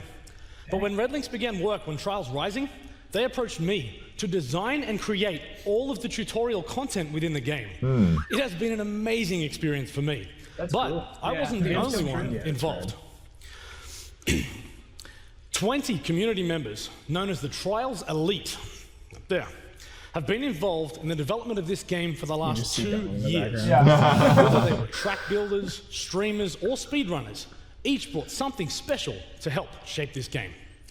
Now, if you want to get involved, register online at trialsgame.com for a closed beta happening later this year. Oh, damn. Dang it, Ian. I got my hopes up. You got me. I got my own hopes up. Let's go. Hey. We're not going to put a big coming soon For up me, here. Trials would be the new King of Shadows. I think people are going to want to know the release date. Yes. You're Double right. blind. Yeah. Right now. Right Trials now. Rising will release on February 2019 on Oh, wow. PlayStation 4, Xbox One, PC, and the first time ever also Nintendo Switch. Oh, that's a great Switch game. That's a great Switch game. No, you probably break your Switch. Oh, yeah. If you are E3, come to our booth and we'll show what Trials is about. Crashing with style and getting up again. Let's get out. Yes. Yes. Get out. Yes. Let's get out. Yeah. Oh, yeah. We're going to get Good muted. presentation. Is this a muting song? Not likely. Oh my God, Oh, that the ship! theme park. The theme parks. I'm all about the theme parks. Oh my God. And I love that there's no gimmicks. It's writing. You know, there's no more than machine gun shooting stuff. There's no weird platforming tricks. They just keep banging out more of these awesome games. They're so much fun. Pulling into someone's apartment. They don't even care. Interesting with all the community focus, they didn't talk about level building, because that's always a big thing. We got time. These moving stages, though. Yeah, February. So They're gonna definitely Some good kills. They're really focusing on the kills. Well, good deaths. Yeah. John. Man, I wish I could just see the precious smile on Don's face. Oh, Don is like openly weeping. Yeah. With pure joy. He's gonna come in. He's gonna Don's be in like, the he's been working on this for 2 years. Those are all live Did clips of you Don. guys see it? I was playing Yoku Island Express and I looked up and there was Trials Rising. Good stuff right now. Division. Let's go. I've really been into this whole thing so far.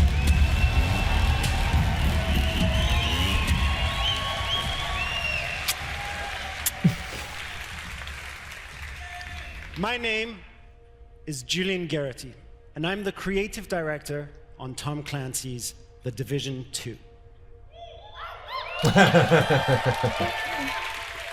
On Black Friday, a strain of the smallpox virus was released on dollar bills in New York City. The infection and chaos spread across the nation. 7 months later, the virus has mostly burnt itself out, but America is tearing itself apart. Washington, D.C. is at the heart of this battle, under constant threat from dangerous factions. Civilians are trying to rebuild. In their survival lies the seed for the rebirth of society. They've got higher def screens than most productions. It's not getting all crazy and camera zooms in there.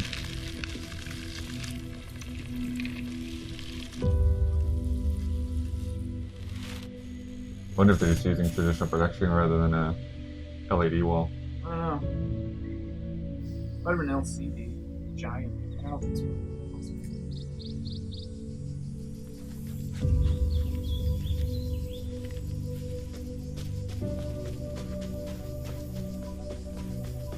Rooftop garden. Rooftop garden.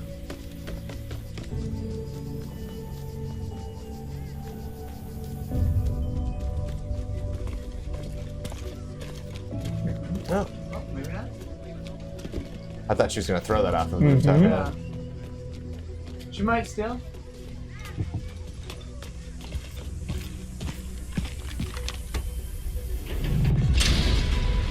Yeah.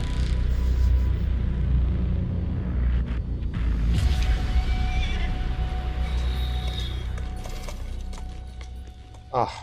Oh. Macy. Oh.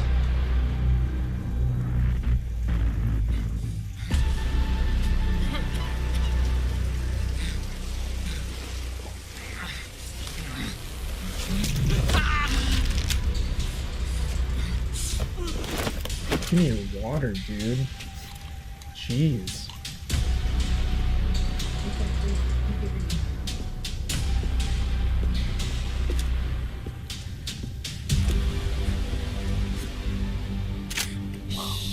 Maybe it's okay.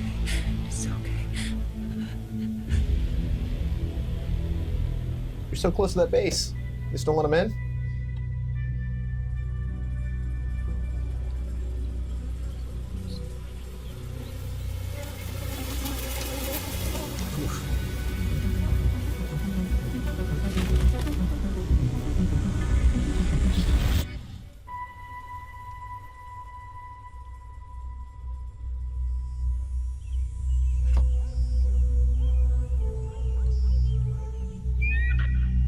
It's weird how story focused this is getting. Keep moving. I didn't do anything. World focus. Quiet, you! I said no more talking. The rules are not subject to negotiation. Shut up! Defy the rules, and there will be consequences. Let's go. Come on.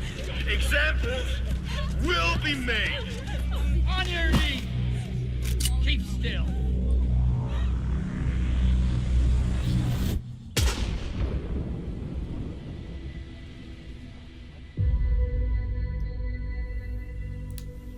Oh, come on. Oh, come on. At the emotional height of betrayal. Yeah. Someone just got executed. 80% off on some sweaters. Yeah. That She's not lady going to just buy got it. 80% off her head. It would be so funny if they opened that note and it said 80% off. Oh man, please make that happen in Oh yeah. Make that happen. I mean, it doesn't look like he's gonna help you. Yeah. Okay. Okay.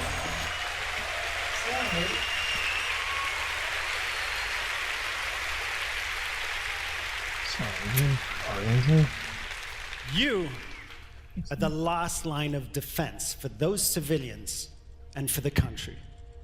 If you fail, history will be written by tyrants. If you succeed, history will remember the few brave heroes who fought to save a dying nation. This setting lays the groundwork for a compelling story-based campaign in which your actions have a clear impact on the lives of civilians. In The Division 2, Washington, D.C. must prepare for the greatest threat it has ever encountered. To face it, you and your fellow agents will need to bring your equipment and tactical abilities to the next level.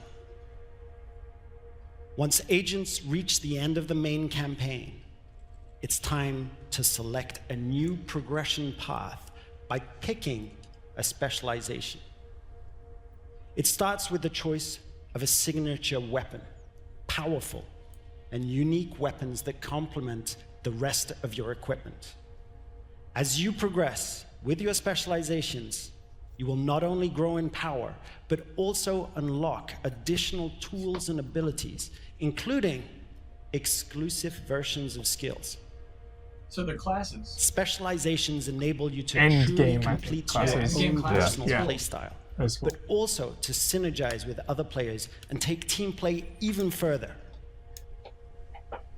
Speaking of teamwork, I'm excited to announce that for the first time, 8 players will be able to partner up Whoa. to face the ultimate endgame challenge. Whoa. Raids are coming to the Division 2. Yeah. Nice.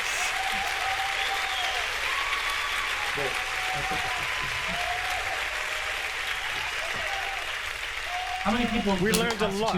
Constitutes We a learned a raid? lot How many do you from need working before on the it can be first game. It's more than 4 or Game to 6. game. Two, I we're mean, World of launching Warcraft is with like plans 40 for people. years of Who is this frequent, exactly? That's what I'm major imagining. content But it's updates. not that. Said 8 Today, people. Okay. We're ready to outline our plans It's Destiny for 2. year 1. It's jacked on it.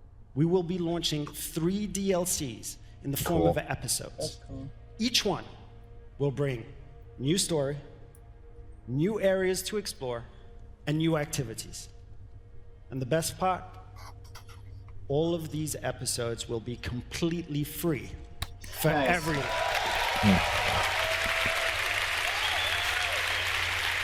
Eating at lunch. Oh yeah. Yeah. That's not hard. Whoa! Where's my division team? Well, raids are great because it's a way to not, Stay you know, if you tuned don't want to do the after Dark the Zone Ubisoft maybe against other conference people, for then an you can just focus on the raids and 30-minute co-op. deep dive into our playable E3 demo during our post-show. As you can see, they're getting ready right now, and they'll be playing right after the conference is done. Cool. Cool. It's like, Until then, remember, this is history's defining moment. Hope for the future lies in you, agents of the Division. Thank you. He was very intense, but the game is very intense, you know, so it fit. oh my god. No, come on.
I love knowing that like free stuff is coming down the pipeline, the roadmap, you know? Never thought I would a rabbit. Chocolate free. Donkey Nice. Oh. Ooh, screen moves. Drum set. Coldplay's Wow. David Wise reveals himself. Welcome, Andrew WK. Is that a bet? No, I wish. Should have been.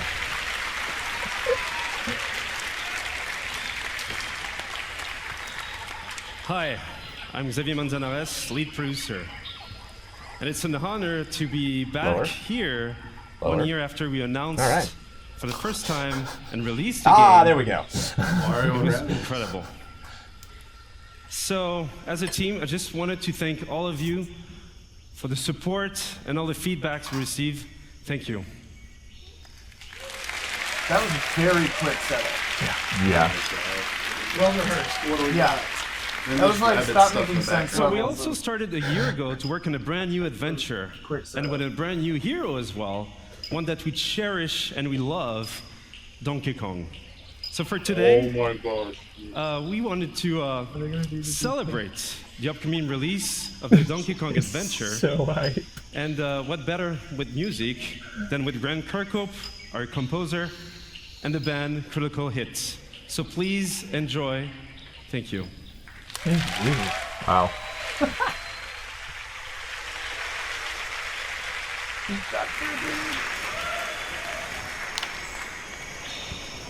So great. It's funny what's working here that didn't work. Because there's it changes every time we do this thing. I swear to God, it changes. What was that? What did he say? That was a Twitch killing the mics. So funny. They're killing me by not killing these mics. What did he say? He's like, it changes every day. Every time we try to do, he's like, I know, it's never the same. The audio person needs to calm down. Yeah. But I wonder, is that live in the feed or is that the feed? You know, like, are they hearing that? Yes. The guitar? Enter the game. This is how you do it. Oh, nice.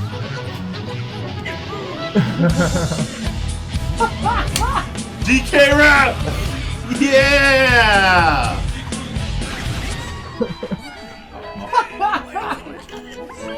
So there's a cranky rap. Cranky rap.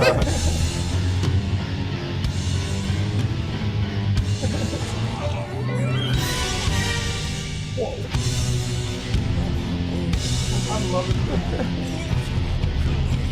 Yo, that is menacing.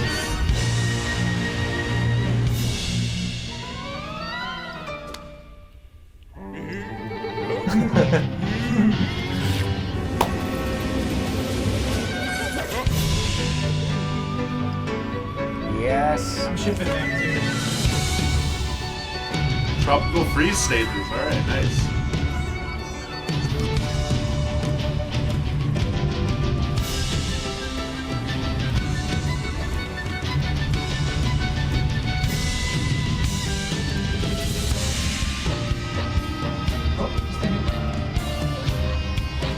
Little bubbles.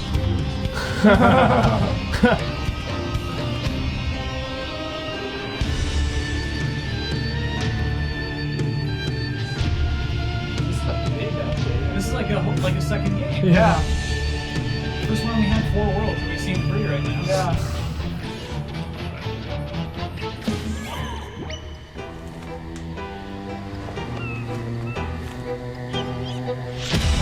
This one.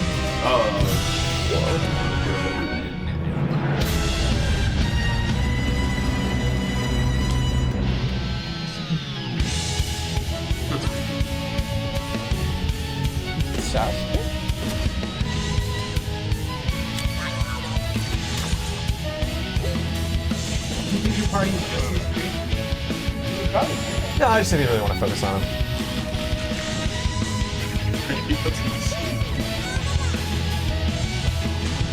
But it is interesting, like, are you able to bring up a super leveled up Mario to the first level of this thing? That's a good I was question. wondering if, because in the game they level up, they give points to everybody else, so they'll probably just give you points to Oh! Yes! Final smash. Smash Brothers attack. So good. Oh man! So soon. Oh There it is. man! I really think it's just that. One day early. Nice. Season pass on this, what? Showdown. I appreciated that. Pipe band, dude. Uh-oh. Someone's dropping paper. They're on it. They got it. They're gonna roll video after this. Oh, no. Taking some time with the drums.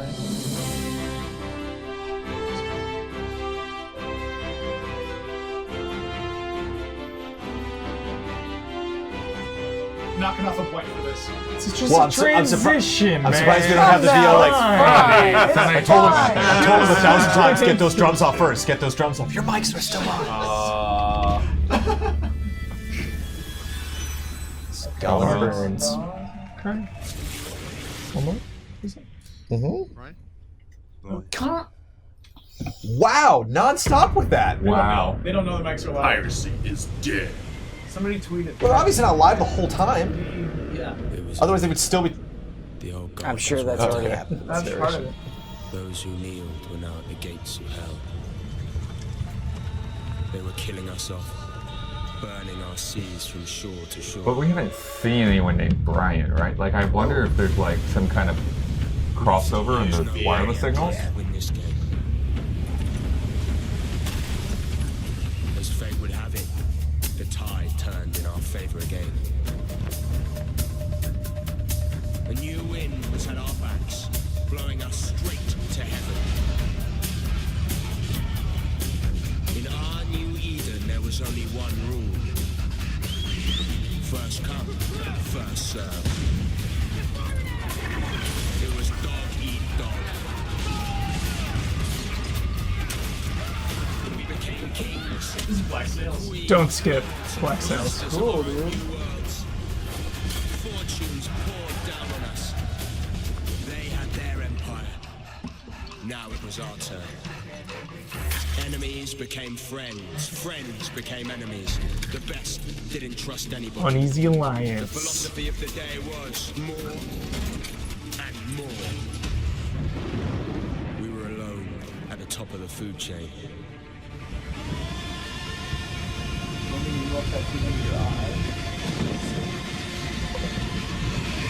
Well, we thought we were. The mothership. Nah, they're cracking.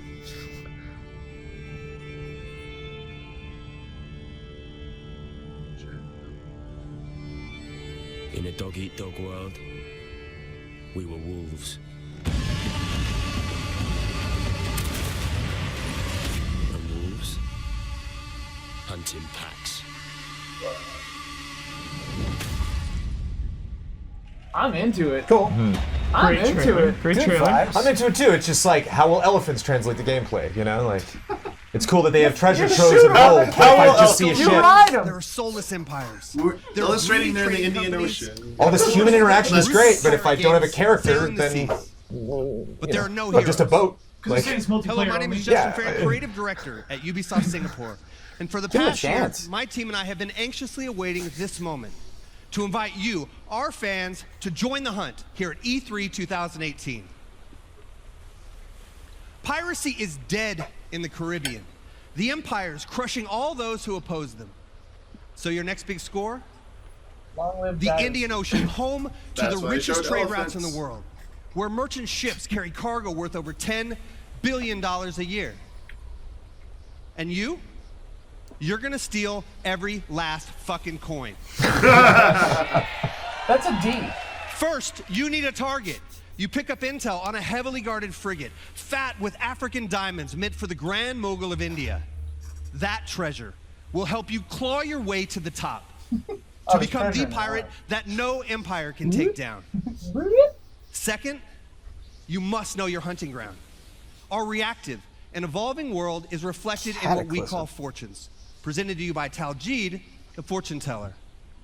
Now, fortunes reveal changes in factions, weather, and the trade routes themselves. Today, Taljid reveals favorable winds. That means more merchants to rob, but also more competition. And now I'm proud to share with you the essence of Skull and Bones, a shared world where every player encounter matters. Will you fight or will you ally? I have no This quarrel is what with we anyone. call the hunting grounds. but for how long? Just scream Let's that. head to the hideout. As you're This is sinking. the USS No Quarrel. Yeah, going into the water. No Makes you an easy target, dude. Yeah. Name your ship that.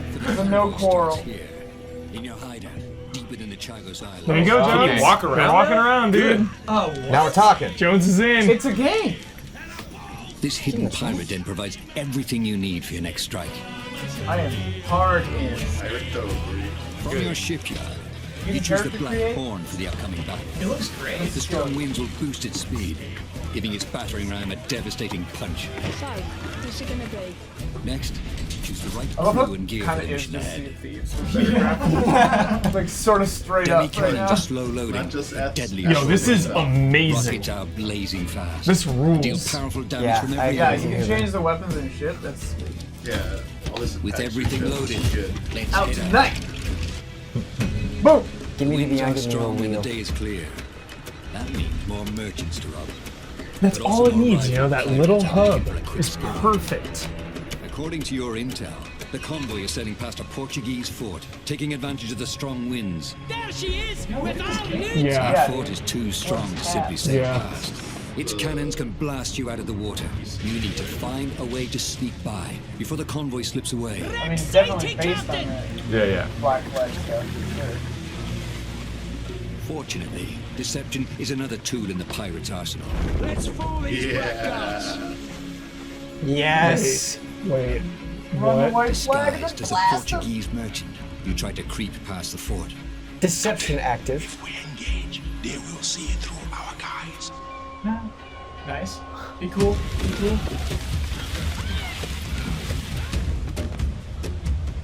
Portuguese merchant and escort. So NPC This shit's island good, provides perfect cover for a surprise attack. Oh my gosh.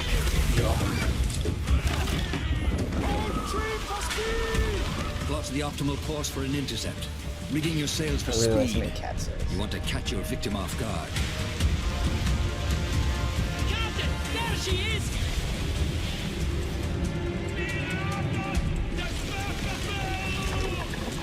Fire as she bangs!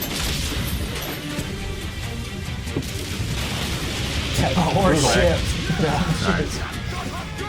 We have like a whole AI crew. What's the? Oh, AoE. Oh, yeah, I thought that was blood. Yeah, I thought it was blood too for a They second. have names Sounds like it's too as well. Yeah, it seemed like the guy at the top had a name. Seems like they're saying. Yeah. Ships ready to report it. Man, I did some naval combat in Assassin's Creed Origins last year, and this is a step up. Looks like just a cutscene. Yeah, I don't know. Yeah, because Yeah. was it a cutscene in? It was a cutscene in Black Flag, right? No. When you boarded, did you? Oh yeah, you you had fought attack. too. That's right. Oh, that water. Things Oh, are look like at you can that. just certain HP. Watership sighted. Level 20. This game, I mean, visually is stunning. Yeah. This is a crazy Your PC. attack is a powerful Portuguese warship. The detail. At the helm is a Maybe- Commodore. Too tough to handle on your own. For lesser ships, Even it's just a worse, cutscene, but could there are lose your big loot. ships that you actually get involved in a fight. Man of war. You need help. Is that a player or an AI? You need it fast. I think that's just the. I think that's what your camera looks like, and he moves around depending on where you Other rotate the camera. captains have answered your call. 4 against 1 should even the odds. Dude. Uneasy Alliance. They're gonna kill that thing and fight over the loot right now. Yeah, yeah, Oh yeah. my goodness. Yeah, like yo, come help me out. A tight squadron using a coordinated battle plan. More AI enemies. You want to talk about awards The for enemy biggest strikes first. turnaround from a year to year? This is it. Yeah. Breaking your formation. Cautiously optimistic to all please. Yeah. I would like to change my vote. Love that cannon coming out of the skull.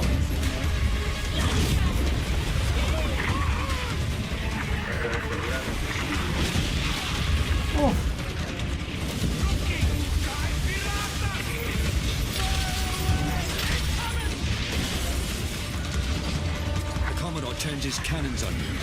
You brace for fire, absorbing the first Yeah, blow. I want to see if they can Brace. ram. Your allies maneuver for position. The Royal Fortune acts as a tank, drawing the Commodore's fire. It unleashes its special ability. Siege Tank it, Brad. Once Tanking active, mechanics. It can fire its cannons without Oh, limits. aggro stuff? Yeah. The Jaeger friend is steps going into down. position with its powerful I'm cannon. all in. Its I'm special all in. ability Oh, delivers damn. 8 shots in a single blast. The narration's Increasing the great. odds for It's execution. explaining everything. Yep, this is exactly what we were talking about, what we wanted. Explain your game. Don't explain. Oh, Oh, The Royal Fortune can't hold out much longer. It's up to you to land the killing blow. Oh yeah, we're going in. Yeah. Sick. Yeah, you got that ramming thing that's better than. Is that how you will end every fight? You gotta end with the ram. First person. The battle All is right. won. Okay, now Divvy it up. Divvy it The up. glitter of gold can turn new allies. Here we go. No quarrel. No quarrel. Let's just For there even is split. no honor among thieves. Come on. They turn on each other. You're going down, man. I'm going down, man. You're going down. You're on your dinghy, you've been sunk. You're like, no quarrel. Sign up for Chance to Play. Wow. What a showing. An That was insanely great. awesome CG trailer and then a beautiful gameplay trailer. Yeah. Wow. So in. That really walked us through it super well. Yeah. Lights up. They don't Good know, job, Joe. Ubisoft. They don't know. They don't know. Just like us, nobody's watching. You know. We're all on stage. Nobody's watching. Transference. Yeah, it's Transference. Yeah. So is it scary? You're completely safe. Yeah, it's spooky. I'm scared. It's not an I don't know FMV about game. scary, but it's like unsettling. Elijah It's like Wood? weird. Yeah. Elijah! Super So many adorbs. celebs. Elijah and JLG. Hello, everyone. I mean, My they're name both is Sydney's Elijah company, Wood, so. co-founder My of name's Elijah Spectre Wood. Vision. If you don't know who I am. Though we're known for our film content, we're also avid gamers, and the opportunity to partner with Ubisoft was something we had to be a part of. And my name is Benoit He said Ubi. game director on Transference. Go ahead and cut to him. They didn't have a camera on him. Yeah, they didn't have a camera on him for We sure. combine is. the storytelling techniques of They say film with Ubisoft says interactivity Ubisoft. of video games, enabling us to create this unique, deeply immersive world with a dark and unsettling narrative. Have you ever dreamed of entering someone else's consciousness? Yes. Exploring their darkest thoughts and most intimate secrets? In Transference, with Transference, we're bringing a first-person exploration game into a chilling new I want to dimension. go inside Guillermo del Toro's consciousness. Elijah, you heard me. Elijah heard you. I noticed you. Solve puzzles while shifting between the perspectives of each family member and attempt to piece together the mystery. This fall, in VR and on traditional platforms, we welcome you to uncover the secrets hiding in this mind-bending psychological thriller that will leave you with Both haunting memories calms and long unsettles. after you put down the controller. This is Transference. I'm excited for a fresh look. What's going on? What's that? I'm excited for a fresh look. Did you play it last year? Yeah. Cool. Fresh look. Fresh eyes. You're gonna see her real soon, okay? Just hold still. I'm already disturbed. That's a video. Yeah. Memento.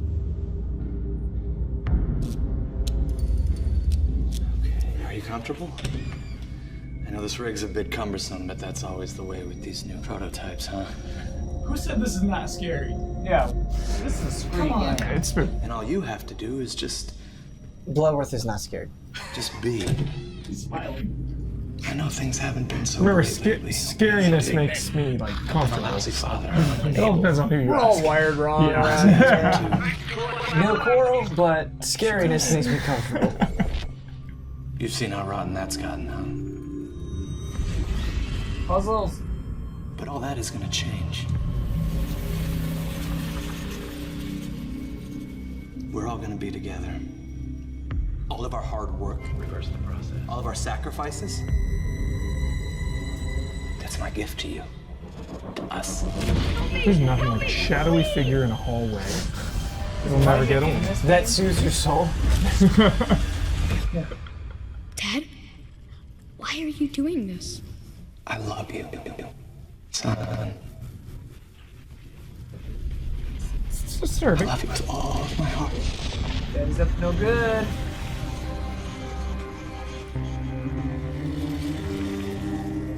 Cool. Creepy. Yeah.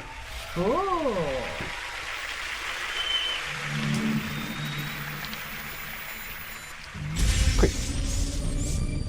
Yeah, Starlink on the stage. Focusing on story. It's been so much of this.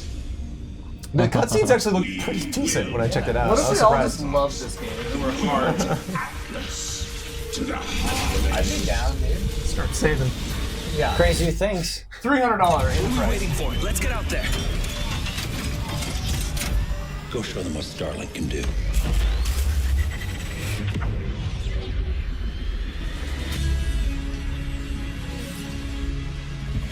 Are we on Skylines? Wow. Yeah, like straight up No Man's Sky. What? The Legion is growing. There aren't enough of us.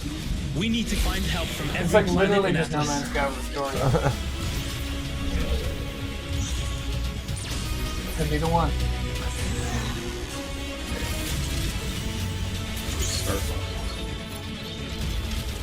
The more of us there are, the stronger each of us is. Exactly. You must feed my legion.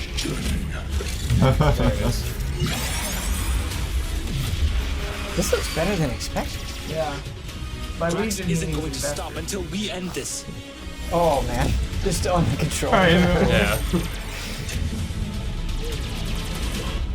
It's one of the things that's like kind of dumb but kind of cool. Yeah, I agree with you. It's like, I don't know where I land on this. It just caught me off guard. Yeah.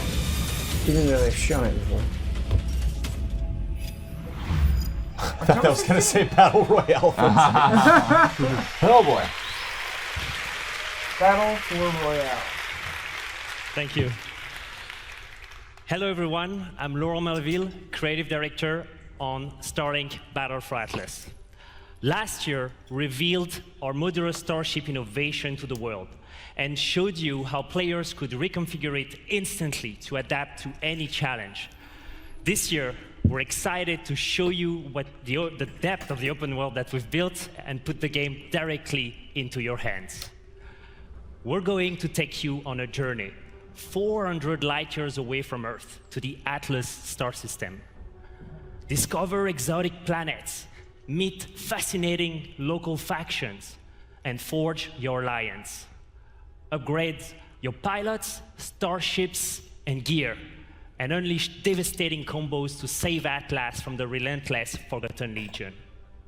The mission will not be easy. Atlas is a dangerous place, and our heroes will need all the help they can get.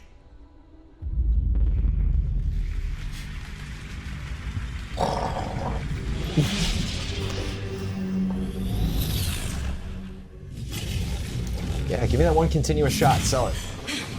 Nope. Could use a little help here. High budget though. Can you hear me?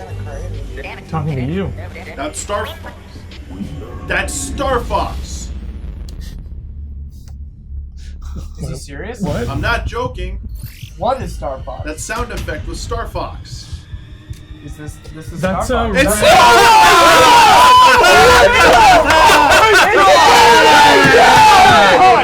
Star No! How? Yeah! It's already Alright. Take that, Star Fox Racing. Nintendo and Oh, Ubisoft the Star Fox theme is like so a good. Good remix too. This is great. Tell Annie what a cool Off the sound effects. Yeah, he's like, Oh, wow. Dude, what? So Hey, cool. what is on right now? So this is a Switch only thing then, huh? well, no, it's on PlayStation 4. Well, I mean, Star Fox Oh, would be. maybe. Yeah. It's the Star Fox 1 music too. Yeah, it is. Eve, when do you want to come out this Miyamoto year? coming on stage now. It is an honor to welcome Star Fox in Starlink, Battle for Atlas. Isn't it? That's amazing. Ever since I started working on Starlink, I wanted to invite Fox and his crew into the game. And Star Fox on Super Nintendo was the first 3D game I've ever played, and I'll never forget that. And so for me, this moment is a dream come true. And this dream was only made possible thanks to our long relationship with Nintendo. We can't wait to play Fox on the Nintendo Switch. Starlink on I Switch. would like to give a special thanks to a dear friend with us in the audience today. Hello? Ladies and gentlemen, Mr. Miyamoto. Every year, baby. This is just the best. Yeah, I agree. It feels so good.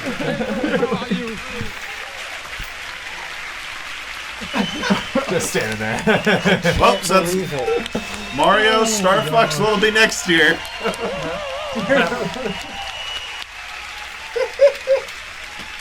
So I know you were coming today, so I came with a gift. You know, it's the first prototype. Whoa! Is that enough? Okay, it's a Starlink toy, not an Amiibo. Yeah. Sugoi! And they all have the characters that pop on top of the ships, so you can swap out characters. Different characters can fly different ships. So it is actually. Yeah, it does. So you can have Star Fox flying other ships or have other pilots fly our way. They would be so happy to see you backstage. So let's go and join them. Thank you. Sounds good. So the ships are big, man. Yeah. But like it really doesn't feel like anything when they're on a controller. Oh, he drops it.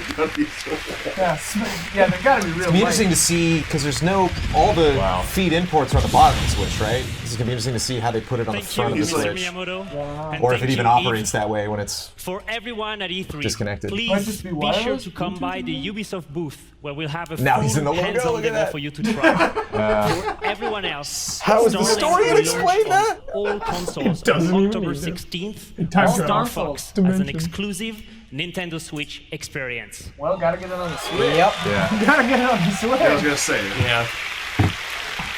Thank you. I'm just curious how much of Star Fox is in the game.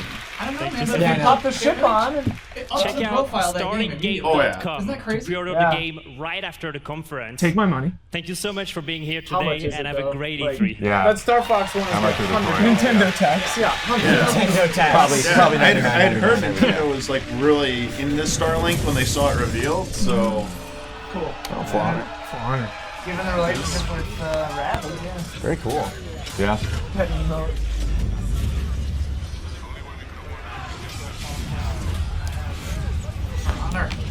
Does the man himself appear? I don't think so.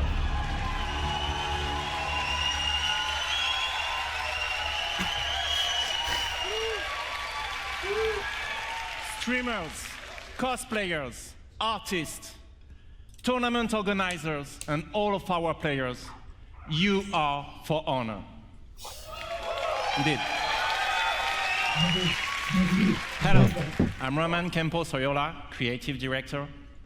Whether it be upgraded stability with the dedicated servers, release of heroes, constant balancing and new training tools, we would not be here without your passion and commitment. You've helped us enrich the experience. Thank you.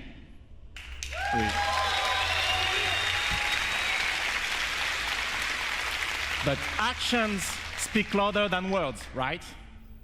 In celebration of E3, we are inviting new players to join.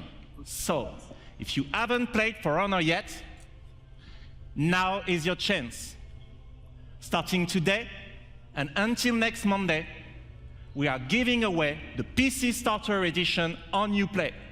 Download it this week on PC, and it's yours for free. So come, join the fight with us. Wow. But that's not all. Because building on everything that we've learned, we are now ready to expand our world. Oh my goodness. Battle Royale. It would be interesting. Oh yeah, we're going after me.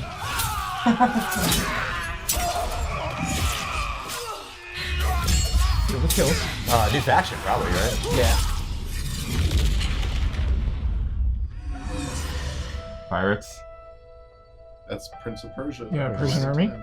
Fire is burning. Oh, damn. Getting Sean, he's holding that. Casting a shadow. She's like, yeah, I'm good. I'm out of here. Animus? Watching. Wow, high budget. Yeah, For Honor, man. It feels good. Waiting for the fall. Tell them something is coming. Great song. Blood in the water. Give them a warning. Let it all come crashing down. Burn the castle to the ground. Hang their lives, no disguise. It's our time. Whoa. The shun. Shun. Oh, okay. Ah. Nice to Oh.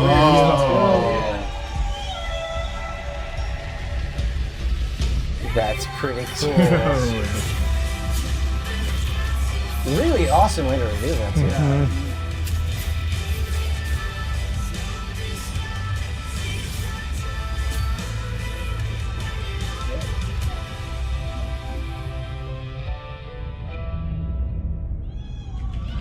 Marching fire. Cool ad. New heroes and more. After the great Same cataclysm shirts. that brought knights, Vikings, and samurai to fight, civil war consumed China. Warriors of the Wulin factions fought each other, but failed to establish order. Amid the chaos, 4 warriors of the Wulin now march west.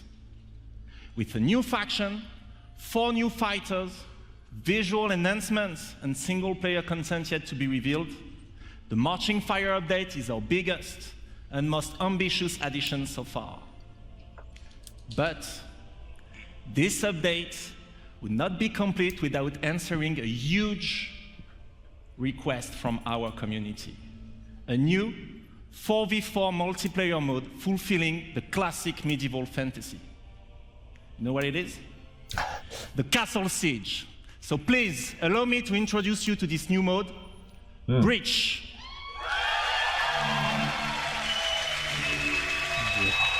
That is exactly what I want. I'm very intrigued. That is exactly what I want.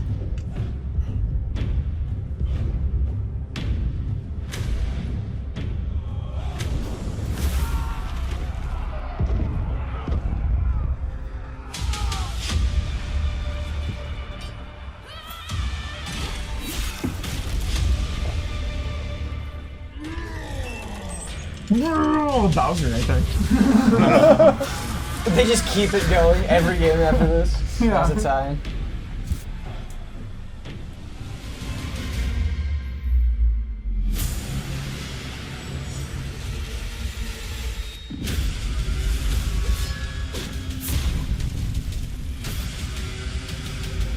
I wish I was good at this game. It's a hard game. She's cool. But come on, don't you want to siege your castle? Oh, I'm playing for sure. Just sits so rad. That was really cool.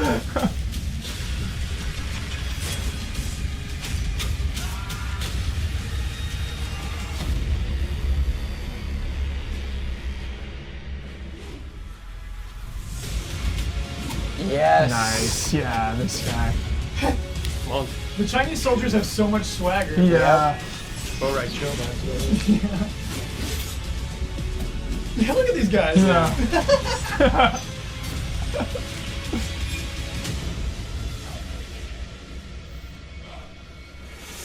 It's Sauron. Hero classes. Big boy. So a little confused on the mechanics of the castle. Seems like 4 people guarding it, 4 people attacking. Yeah, is there a currency? Can you add, like, bring in, like, weaponry? Button up that button, Yeah, here's crew Bloodworth. 2, baby. Button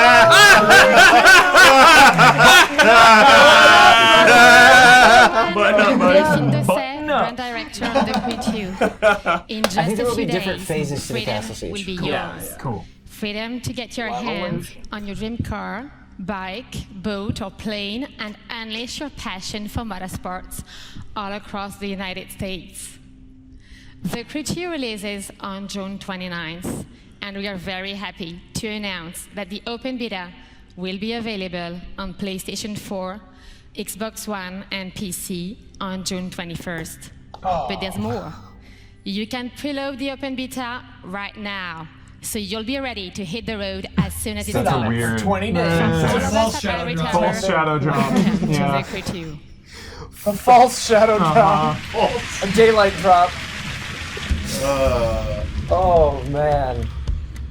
Can we give an award for that? Falsest shadow drop. We passed the 1 minute mark. Did we? We did. It's definitely not. Come on, you don't have to.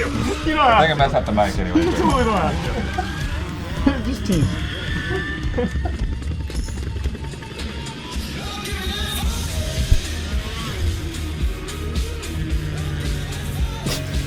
It just doesn't seem fair. Yeah, He's just like, just spinning around. Right. Just going first, man. Just go first, man. Hey, man, what's up? Yeah, right into the mountain.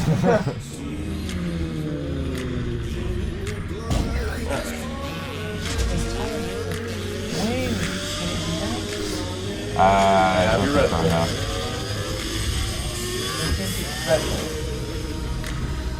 Yeah, it's pretty cool that they got the Red Bull car in there. What about the Deluxe Plaza Hotel time? I don't know if that's a real thing. You know, not. It's Oh, yeah.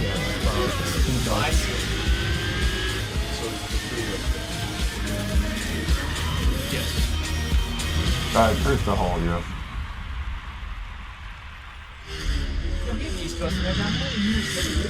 I hadn't seen it. I thought it was Miami. Wait. Cool. Hour 15 mark. This is a meaty one. There it is. Here we go.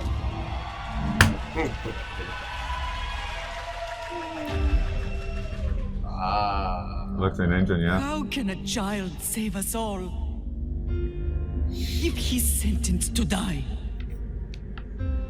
Tell me, Nikolaos. Tell me before you let our son go. Oh, damn. Where we begin does not define who we will become. Before you, I see a path. Dude, go nuts. Built by friendship and family, love and loss, war and bloodshed.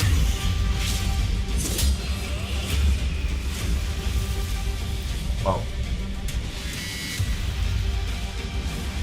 You were sent by the gods to protect this world.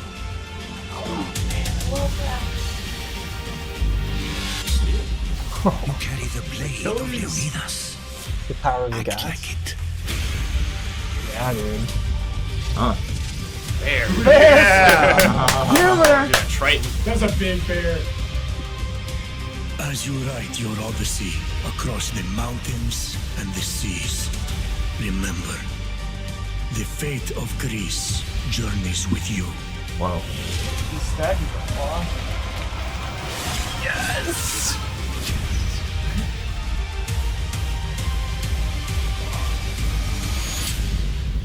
That was a That good is one of the trailer. best Assassin's Creed Yep. gameplay trailers I've ever seen. Thumbs up. I agree. Oh Dad. my goodness. Oh. I'm way more in on this than Orange. Yep, me too. Sure, yeah. Thank you. Thank you. I'm Jonathan Dumont, creative director of Assassin's Creed Odyssey. Assassin's Creed Odyssey is more than just an adventure. It truly is a role-playing journey. You will explore, on land and sea, one of the most iconic and influential settings in human history, ancient Greece. The golden age of Athens saw the rise of democracy, modern medicine, revolutionary art, and Western philosophy. But it was also a time of war. A devastating conflict between Sparta and Athens, the Peloponnesian War, divided the Greek world and changed the course of history. In this world of contrast and opportunity, This land shaped by the gods rages a battle between order and chaos. This is where your adventure begins. You, a simple mercenary, an outcast, to take on an incredible quest to save your loved ones and become the legendary Greek hero Greece desperately needs. Our teams in Quebec and from around the world have spent the last 3 years putting all their energy, passion, and dedication into this project. We have continued to transform Assassin's Creed into an epic RPG experience. An RPG in which you will not just play an Odyssey, but your Odyssey, shaped by your actions and choices. And the first choice you'll make at the start of the game is to choose your character. There we go. Pick your character. I choose to play as. Oh, so there's no like customization. It's Matter. And then they go over again, and it's Fox. I choose. And introducing. And you play that character for the entire game. You share the bloodline of a legendary Spartan hero and bear his mysterious weapon.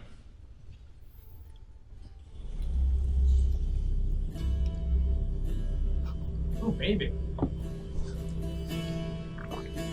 I think I just like Greece. I don't need a spear. You're old enough now.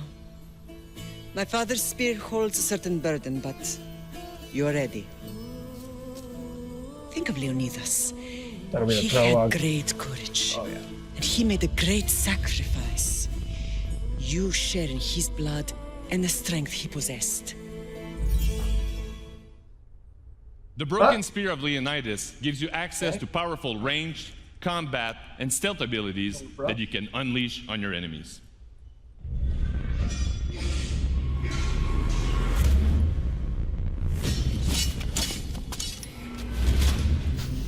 It's so over the top. I love it. Oh. Oh yeah. Don't hurt it. Thunder up. Get out of there. Oh. Oh. And for the first time, we have deeply changed the way we tell stories in Assassin's Creed. You can now truly interact with history like never before. Perhaps when I was thinner, both in weight and philosophy. So, tell me, were you able to resolve the situation without bloodshed? The rebel had guards. I relieved them. Interesting. You thought the life of a thief and a murderer was worth more than that of soldiers doing their duty. I wasn't even thinking about him, to be honest. And what of the rebel?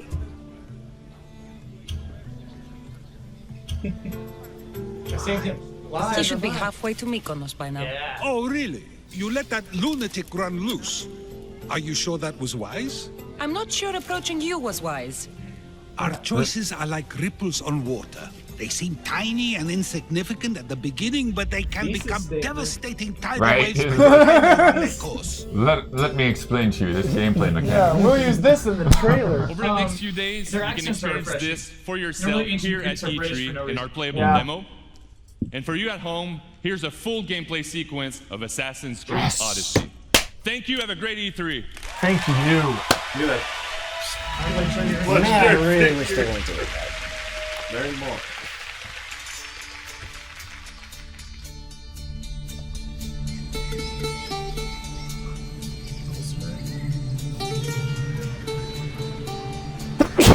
Bless you.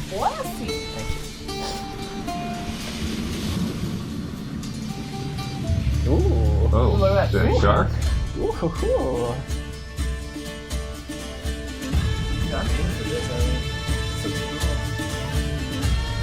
There is no cautiously optimistic game anymore. Yeah. He's just in there. I'm just in for everything. Yeah. I'm buying Starlink toys. I think this is great.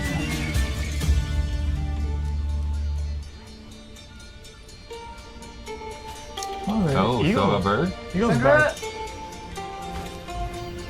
You'll find this stuff. Falconer. Such That a looks beautiful like Origins, you know? Mm-hmm. Yeah, man.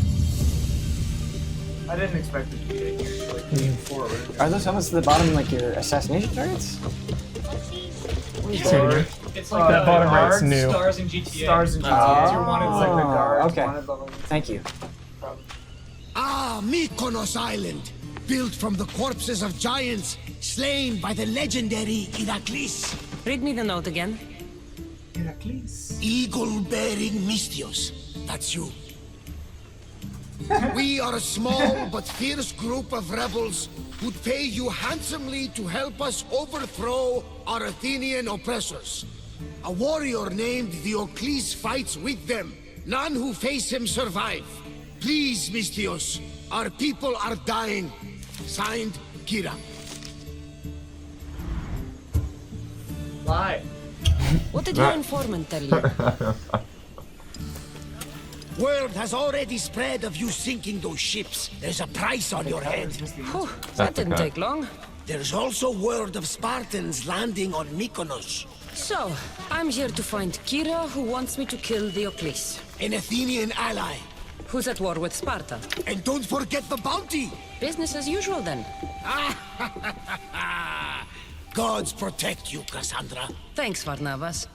But they'll be too busy protecting Diocles from me.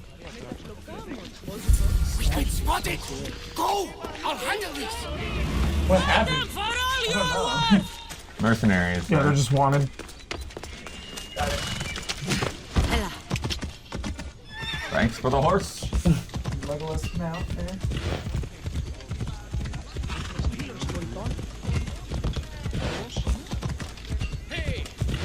Hey! Mercenary. This can't be good. It's cool to see the colors painted. I love this. Yeah, so it looks like you just have people hunting you. Yeah. You're Like chasing your own death, mercenary. Phalectes, or however you say that word in Origins. Wasn't like this extreme though. Whoa. You want my head? Come and take it. Cassandra. Oh, is there Perry? How much magic do you get in Origins? None. This is a lot of magic. Like straight up magic, yeah. They had magic in Greece. You have elements of weapons in That's like Origins, real, right? It's true. You have elements of weapons in It Origins. is known. Yeah, you have elements of weapons. Yeah. You're not like casting fire. Right. They could do that. New engraving them. It's definitely gonna tie into the bigger, like that's why they have, you know, like the Apple of Eden type of thing. The golden fleece and whatnot. Yeah, dude, show it off.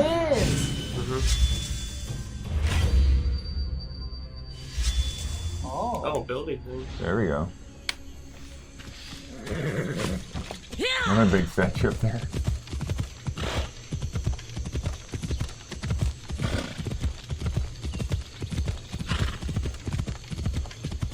They're starting to go with like infinity stones, you know, the apple, That looks like fleece. Varnavas was right. Yeah, the spear. Spartans have made themselves Yeah. right at home. Well, this is before. It's so confusing because this is before the Assassin Order. So I'm looking for Kira. What do you want with her?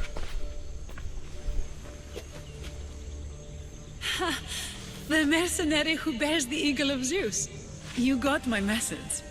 It said something about paying me handsomely. Huh. Mercenaries. Athenians have enslaved our people for too long. Help us free Mykonos from their grasp, and you'll have more drachmi than you can carry.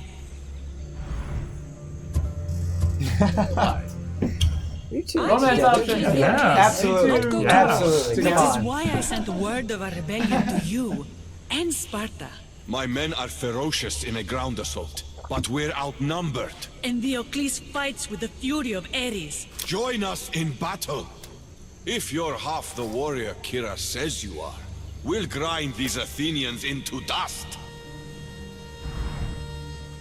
All right, Spartan. I'll fight with you. But Diocles is mine. To battle then.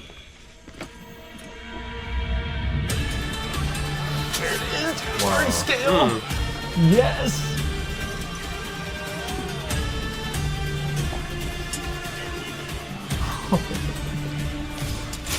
I love that shield throw.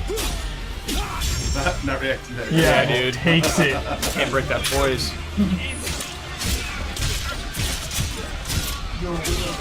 Well. Oh, okay. Good boy. Let's get another slip in there just to seal the deal. Gonna be slipping? Too nitrous. We get another slip.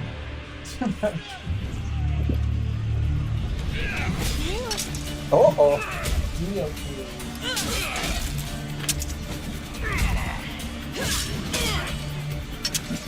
I do appreciate that it didn't go perfectly.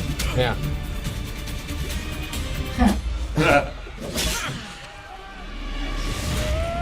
Oh boy.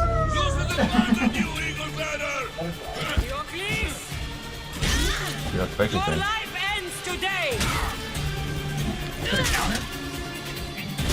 What that was? Just do a counter on it? Yeah.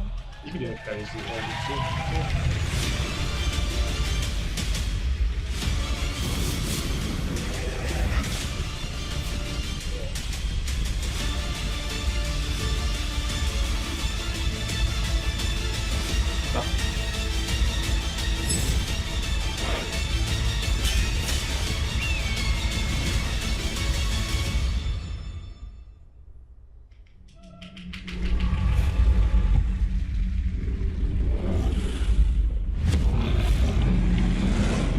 Is it a Minotaur?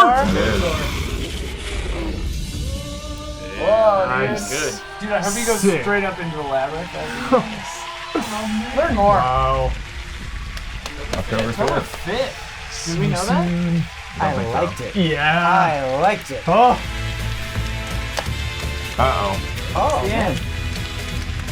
No spoilers. Do you think they tease it for the end? Tease it. Come on. We'll see. Come on, Smart Cell. Lights go out. Night vision goes on. So hacks them like. Yeah. Hi everyone, and thank you for joining us. Charles guy is like And GoPro. thanks to GoPro. everyone That's watching awesome. from home. To our teams, it's an honor to work with some of the best in the world.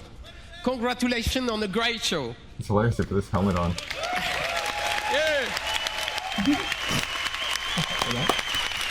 Whoa. I am good.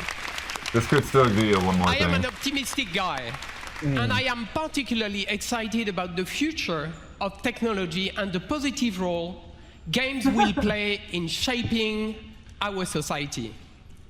To create these games, we need to work even more openly with you, the gamers, because we know when we do that together, everything gets better. So have a great history. Thank you very much. Nope, that's it. That's it. Going Sorry. immediately to the photo show. Son, Yeah, that's actually Splinter really Cell. good. Don't give him any dying time. Keep the dream rolling, I Keep guess. it going. We're going to see Division now, right? Yeah, Yeah, The dreams are not Our over division. until the show is have over. that in the background. Oh, here we go. Rolling right into it. Ooh, nice. You can keep this up. Yeah, sure. Yeah, totally. Wow. That's pretty cool. Yeah. Yeah. I agree. I thought it was good. So, Just Dance kicking us off. That was lovely. Well said, Joe. But well I think said. it was They weird. didn't need to go into the game. But They it was just had a great. fun Yeah, time, yeah, it's the same thing. Not really showing off gameplay. Yeah. Like We don't need to crazy see that stunts, dudes flipping, pandas Yeah. rocking out. I enjoyed it. I had a good time. And then, just speaking from personal experience, like there were some things tonally that I thought were a little back and forth with that first Beyond Good and Evil trailer. Specifically, one thing that we got with Beyond Good and Evil 2 from this that I loved, that I felt was missing from the last time, that I have an issue with across the board, it doesn't matter what genre it is, it doesn't matter who's making something, is just when I'm seeing heroes that have no issues. Like I'm seeing people go through a fight and like they're not scared, nothing, no bullets hitting them, nothing is going wrong. And like there's just a lot of that the first time we saw Their Beyond Good entire and ship Evil. was destroyed.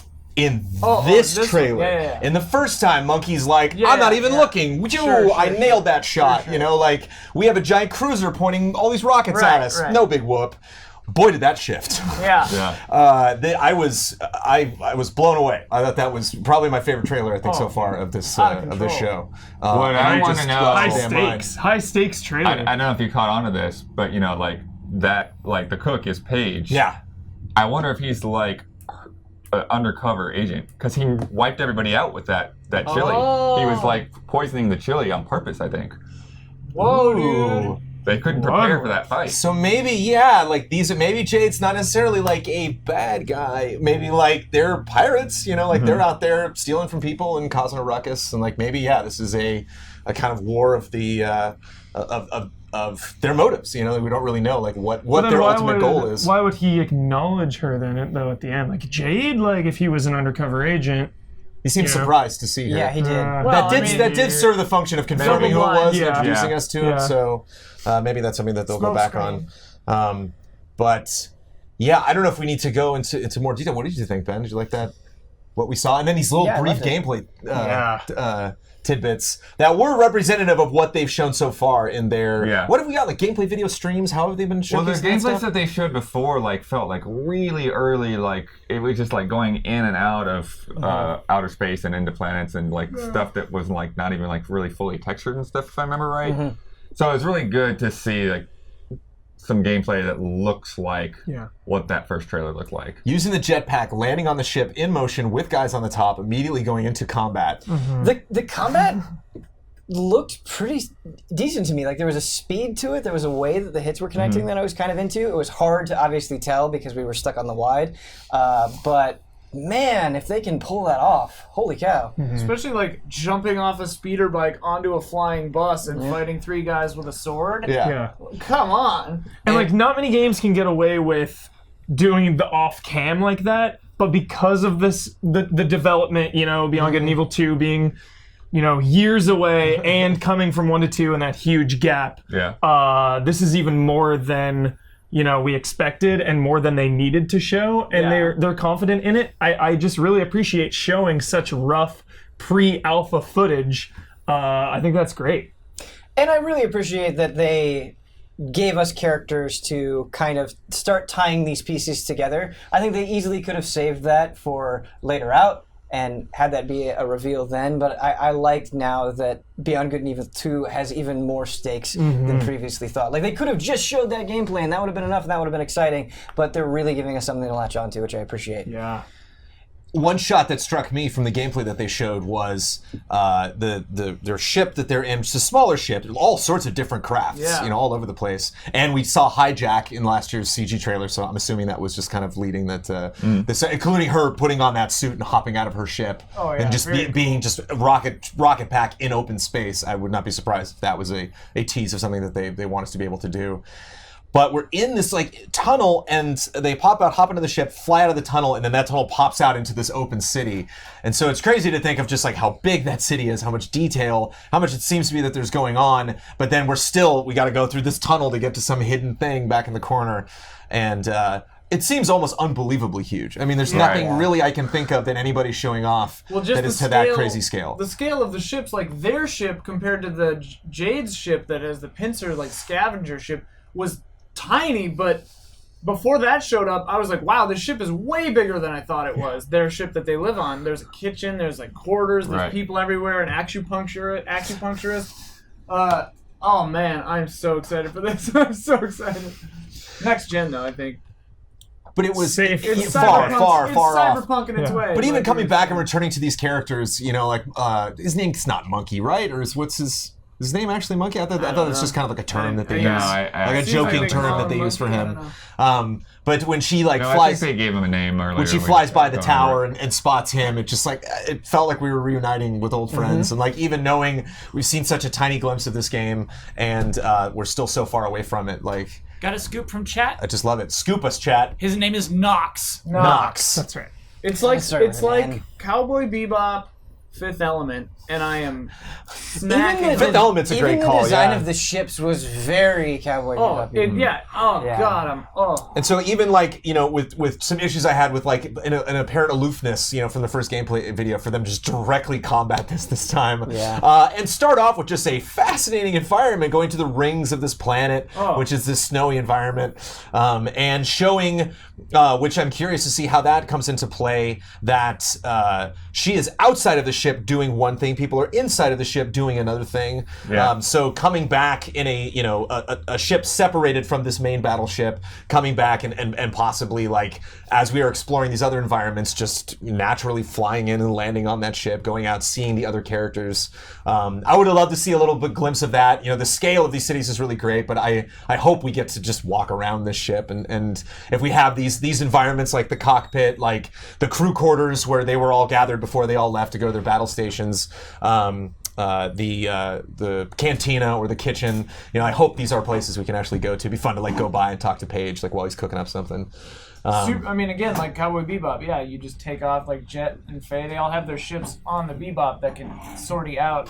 Oh God. Yo, curious if working on a bonsai tree. Yeah, bell peppers and beef. No beef. I'm curious if the events we're seeing in their advertising are leading up to the game. I'm curious if this is almost, there's like little tiny prequels leading to the prequel, or if this is an event that's going to take place actually in the game, or if they're still figuring that out. It seems like they're in two very different situations. I mean, like I wouldn't be surprised if they go in the order that they went in here. Like you steal something and then that tips Jade off to you or whatever, but. I'm most excited to play a heist mission to Ian Hink's music. Mm-hmm. Well, that's the other crazy thing. Ready. Hit record. Hit record comes out. Yeah, dude. And very interesting. Not only introduces people to the concept, which they could have gone on and on about promoting himself, but he really got to the point. And something that I think functions for this game so well. I think, adding all of these elements in, I think fits the attitude of the game. I think fits how far into the future or past or wherever we are in this universe, so that you're not going to see something and be like, that doesn't belong here. It seems like anything does. It seems like this could really be a giant grab bag, and then they, it's up to them to try to figure out like where these elements fit in, whether, this music track, belongs in, something you would hear on the radio, whether this is actually going to orchestrate an action sequence of the game, whether we're going to incorporate that into sound effects. My impression was that the content made by people through Hit Record will be like billboards on stuff, TV programming, radio programming. I don't expect any song or anything that a community member makes to be like part of the soundtrack of the game, but you never know. Yeah. Chat adds on to that they have some sort of structure where you get paid for the art you create. Whoa. Wow. See, to me, outsourcing. That kind of speaks to, hey, we know that this is a crazy ambitious game. We know that there's a lot to do. Right. This is a way we can accomplish that with your help. Yeah. And so it's just taking put off more into the game. And put more into the game. Not have to scale but back. It just seems like a really realistic way to kind of tackle it that I think is really clever and cool. Like, they had that come meeting. up with crazy music. I want to see Kyle Bossman's art on a wall. Oh, me too, dude. Can you imagine a box peak billboard? Yeah, that would be awesome. Like, I can imagine that meeting where they're like, "There's too much stuff. We can't.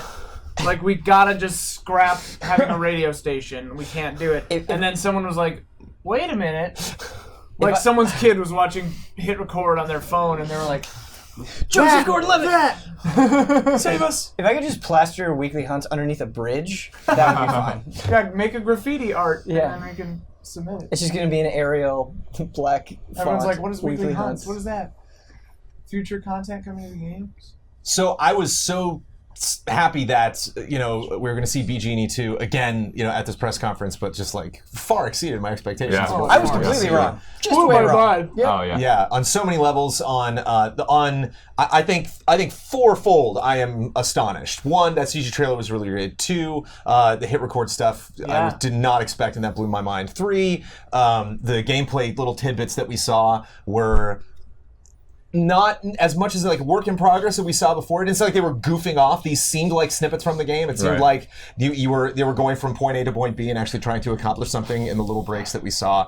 And finally, I just love the attitude that they have, because I think it's potentially dangerous to show something this early, to communicate to your audience that this is going to take a while. You're going to, either we're going to go away for a little bit, or you're going to be hearing more for us, just a little tiny breadcrumbs as we finally get to launch. Yeah. And I just think they handled it really well. I think they, played off the energy of the reveal from last year. I felt that was still there, the passion that they have for the project. They brought some new members of the team on, and I just loved the whole thing. I just thought it was really great. And like you said, they had a lot to explain. Like, when you break down just the Beyond Good and Evil 2 presentation, they covered so much ground, and they covered it extremely efficiently.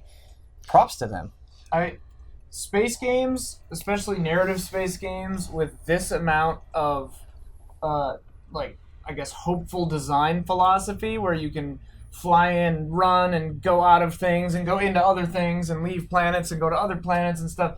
Like, there have been a lot of tries, and none of them have exactly succeeded on it in that free-form way. I mean, like, Mass Effect 1 and 2 and 3 were, like, much more controlled. They weren't... Oh, yeah. But, like, the free-form, like, possible nature of this, like, the Star Citizen aspect of it, the No Man's Sky aspect, like, there have been a lot of swings and a lot of misses, and, like, I want them to take the time that it takes. Yeah. I think tethering it to characters makes it so much more interesting to definitely. me. Yeah.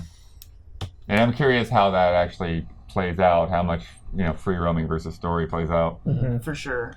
And, like, I wonder if it is structured, like, we're on this planet right now in the story, you're here. Or can you just get in your ship and leave? Chat says we only have a couple of planets confirmed. Okay, sure. That makes much more sense. It does. And then now maybe it like does, a space area. Yeah. Like in space. Between them. Between. Like that even is great. Space between. We have some pretty crazy announcements to go over, but I want to get some stuff out of the way first and talk about something that I think Ubisoft did really well, and I think is neat to get some primetime exposure in their press conference. And that's, I'm always concerned, and I have this concern now going into Skull and Bones, where they release games like Rainbow Six Siege and For Honor, and games that we know are going to get, even Division, now that we know more stuff is coming out, we got more details about that we know they're going to want us to play for a long time. And I question, like, how much support is it going to get? These games are all so beautiful. Ubisoft games always have such, amazing visuals. Is this going to be something that people are just going to check out and have fun with and then move on? And so it was really fun getting an update on For Honor and Rainbow Six. Yeah. And they were both very different. For Honor had this crazy new game mode to announce. Rainbow Six was more, community focused. But I really appreciate that. And I thought it had a good Rainbow place. Six was probably like the lowest energy point, Coming directly after BG2. Yeah. Which was smart.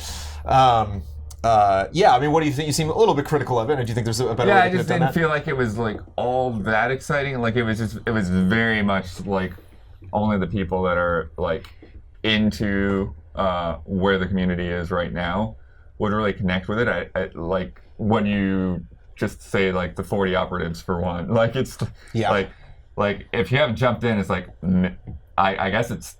You guys have fun, because I don't know if I'm going to be able to get in there, So. But comparing it to other presentations that were like that, or they were focusing on the community or talking about esports, it definitely felt less awkward compared to those.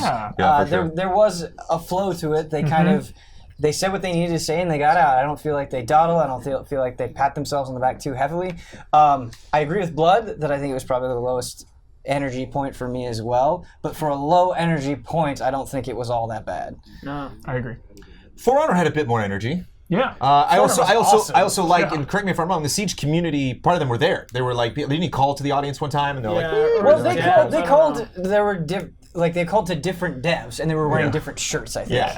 Yeah. So I got a kick out of that. I think that's fun. Like, a lot of people talk about their community and talk about people that are supporting their game, and it's just fun to be like, I like those moments where it's like, where's my Division people? There you go. But one thing I mean, I could be wrong because I wasn't paying that much attention, but I feel like there was less of that let's call to the fan plants in the front row kind of thing at Ubisoft that we had with the Xbox and Bethesda yesterday. Bethesda's, I think, might have been straight up like the team members or something. I don't know. Like, they were cheering for the weird. I think less at Bethesda. Yeah, I think because like Bethesda with Xbox, that team was always there. That's why I know like their plants, because like they never skip a beat. They're woo, I love you, Phil. Like, they're always on top of that stuff. Where there were definitely moments in Bethesda of just silence. So like those people did not earn their paycheck if they were there just to support people. I think they gave them like beers, and that was it. Sure, and there's a big party afterwards, so it was just, but that's just a big raucous affair. What do you think? I mean, I know you're gonna play For Honor, but do you think does it seem like a desperate attempt to get people back in? I really don't think it seemed desperate. I didn't feel it all. No. Ubisoft supports their games for the long term, and this is just another example of that. Adding an entirely new faction is the smart move. Adding an entirely new mode is the smart move. Yeah. And That's a lot of at, investment too. You don't do that if you're desperate. Yeah, and then hinting at like a story component too. Yeah. Down the line. And making you interested in the story component because, as Kyle said, swagger, man. Yeah. It's not easy to present new characters where it's like, okay, I need to play them just because of how stylish and fun they are. When she sat on the guy and like that was stabbed really him, cool. it was so good.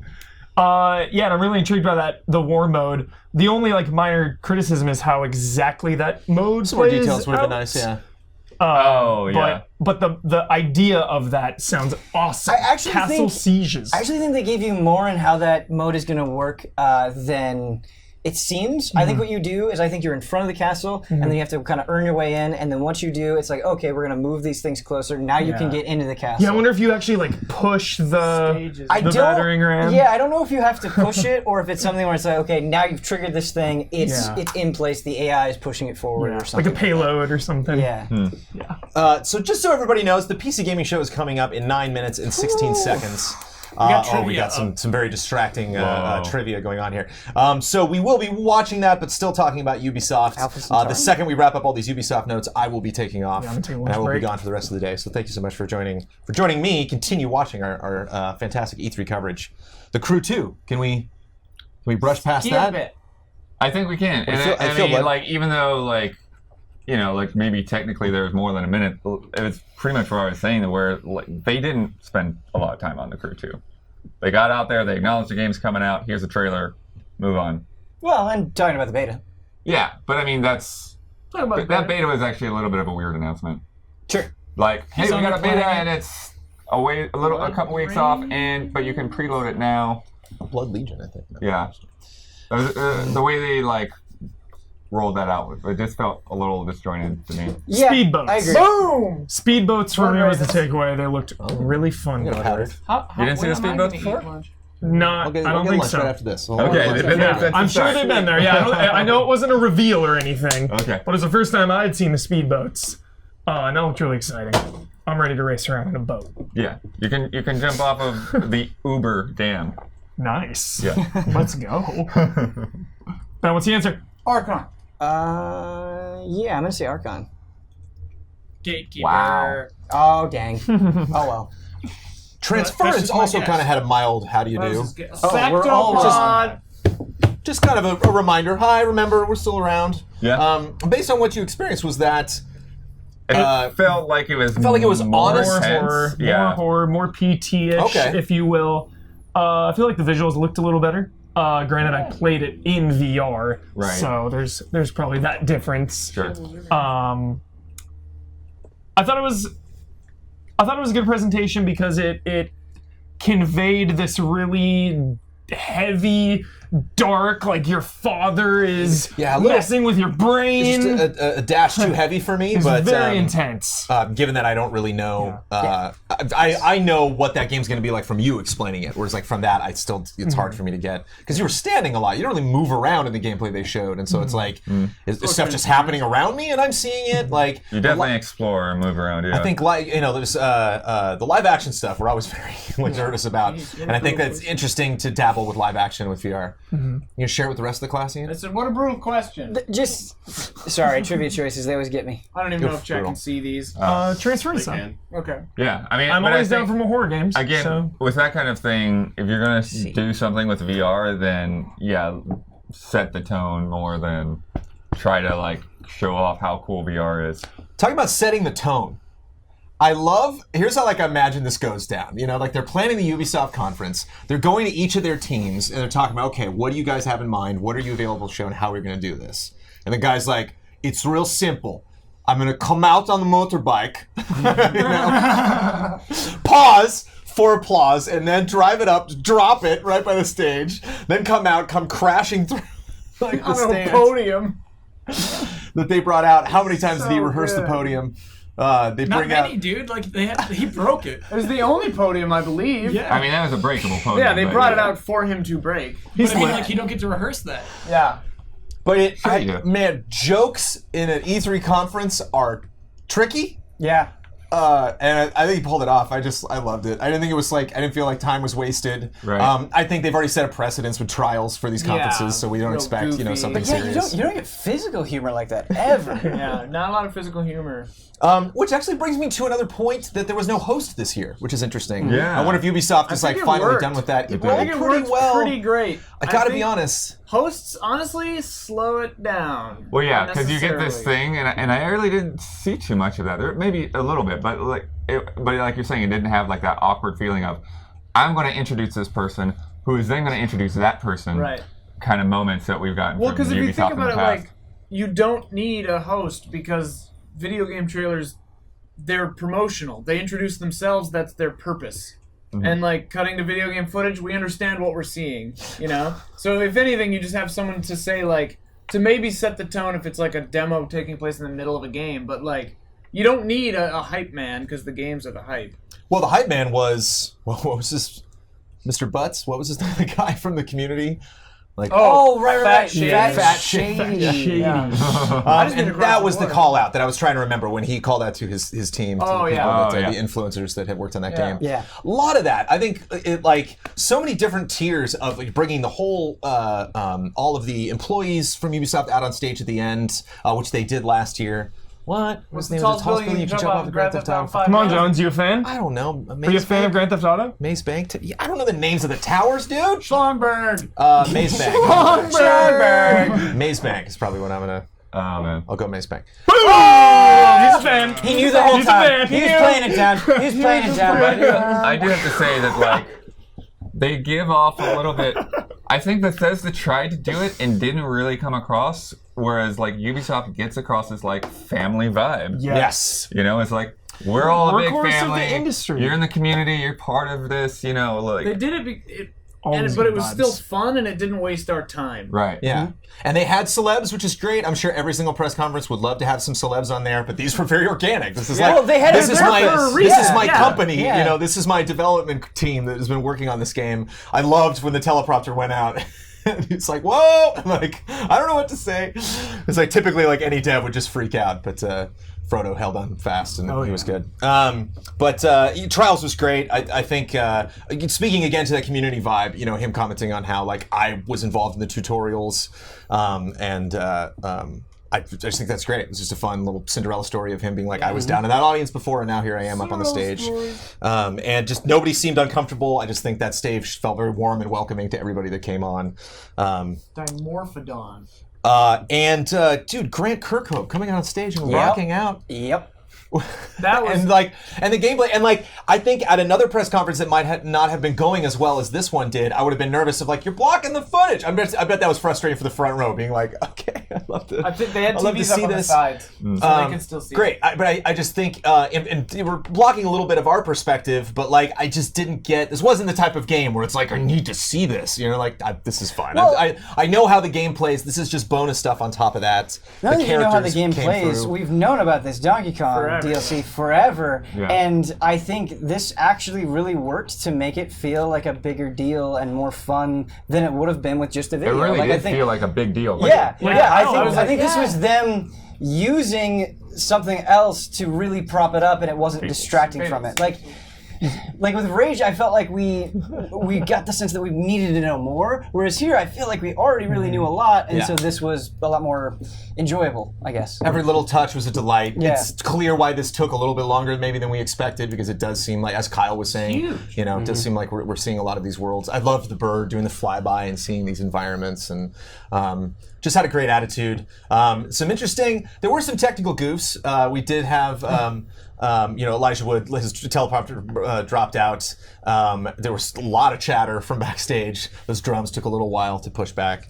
And we had the little promo boxes come up in weird spots. Oh yeah, like right after. Like right on top of a quote this in a woman trailer. is dragged in the middle of a basketball court and shot in the back of the head. And by the way, 80% off on the store, man. 80%. Yeah. What a discounts, go get them. Hey, as long as we're talking about Division 2, which we got the gameplay of after the show, could potentially be going still on right now. And it was neat seeing we know Megan Room, what a big Ubi fan she was, and one of the characters was named Megan in this demo and in the demo that we saw previously. So I was like, yeah, Megan. Military, very, very serious military shooters are, slightly out of fashion compared to a couple years ago. So I hope the intense tone, I hope people just don't write off the Division 2 straight away, because I like that they're like the raids was probably the biggest takeaway. That was my favorite part of the whole thing. Him laying everything out, laying everything out. 3 expansions, all free. The free DLC, boom, boom, boom, down the line. Was super awesome. Just watching the gameplay demo after the press conference, that looks really solid. Yeah. It looked good. It looked like the shooting looked good. Did they just count down to 0 to count down to 0 again? Yeah, and the gameplay too, it shows off those mechanics of having to work together. Right. It's not just pop up, shoot everyone. It's like you have to think in each encounter, which I appreciate. Yeah. And I think it works really well also. Again, Rainbow Six dragged a little bit, but I think you show how far Rainbow Six has come. You show how much they've added to the game over the years. Yeah. You show how much they love their community and they support their community. And then you start talking about Division. And then you say, for year 1, we number it, year 1 of this, all the plans that we have for Division 2. Here's what we're going to bring. It's going to be free. We already figured out endgame. We want, to have these goals. It was also cool to see with Fallout 76 where they're really mindful of like, okay, you hit max level, now what? Yeah.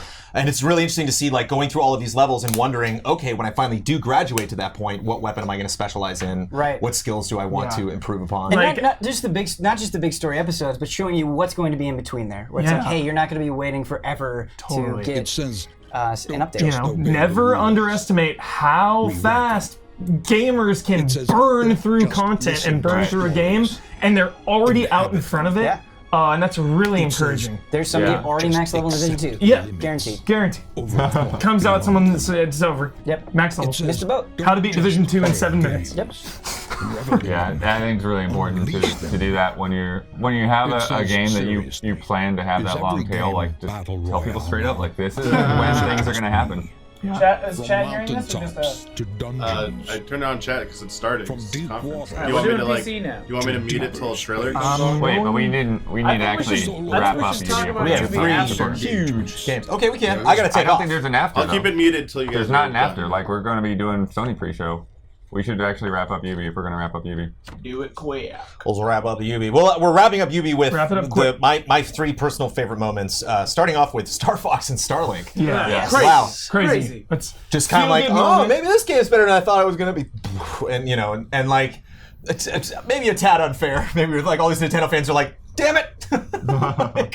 This is a game I'd very easily written off, and now this is something that I'm gonna have to check out. Really love seeing the actual because they're still focusing on Toys to Life, seeing the actual R-Wing, him bringing that out, seeing the figure, having Miyamoto have it in his hands. That was a jolly moment. Feel good. I still want to see more details, and I'm curious how a lot of the specific stuff that they announced, kind of like For Honor, but huge reaction from this desk for Skull and Bones. Yes. Absolutely. The biggest turnaround for me on a game in recent memory, let alone year over year from last year's show to this year's show. A big complaint obviously was it's like, it's just your ship, you can't walk around. I think the hub world is all you need with that. A place to socialize, a place to hang out, just as long as I have an identity, it. That I am not just this structure, but I actually am a person, and can potentially like meet other people in that environment. And or just have a home, have a place to go back to, Loved it. And absolutely looks gorgeous. Definitely excited to see more stuff of that. And then finally, wrapping it up with Assassin's Creed Odyssey. And this is kind of what I liked. There were some things that we talked about beforehand. No mention of Far Cry 5 DLC, which I thought was interesting. We're all speculating Splinter Cell. Didn't really get a big surprise at the end. But at the very beginning, they did a very quick graphical montage of a lot of these logos, and that was the show. Yeah. That was like they showed the helmet. They showed Assassin's Creed Odyssey in that montage, and so it was nice to have them to make those promises at the very beginning, and then to actually see them. Let's pause just a second for this world exclusive. Round it up, Damiani. World's exclusive. Coffee stain. Stain.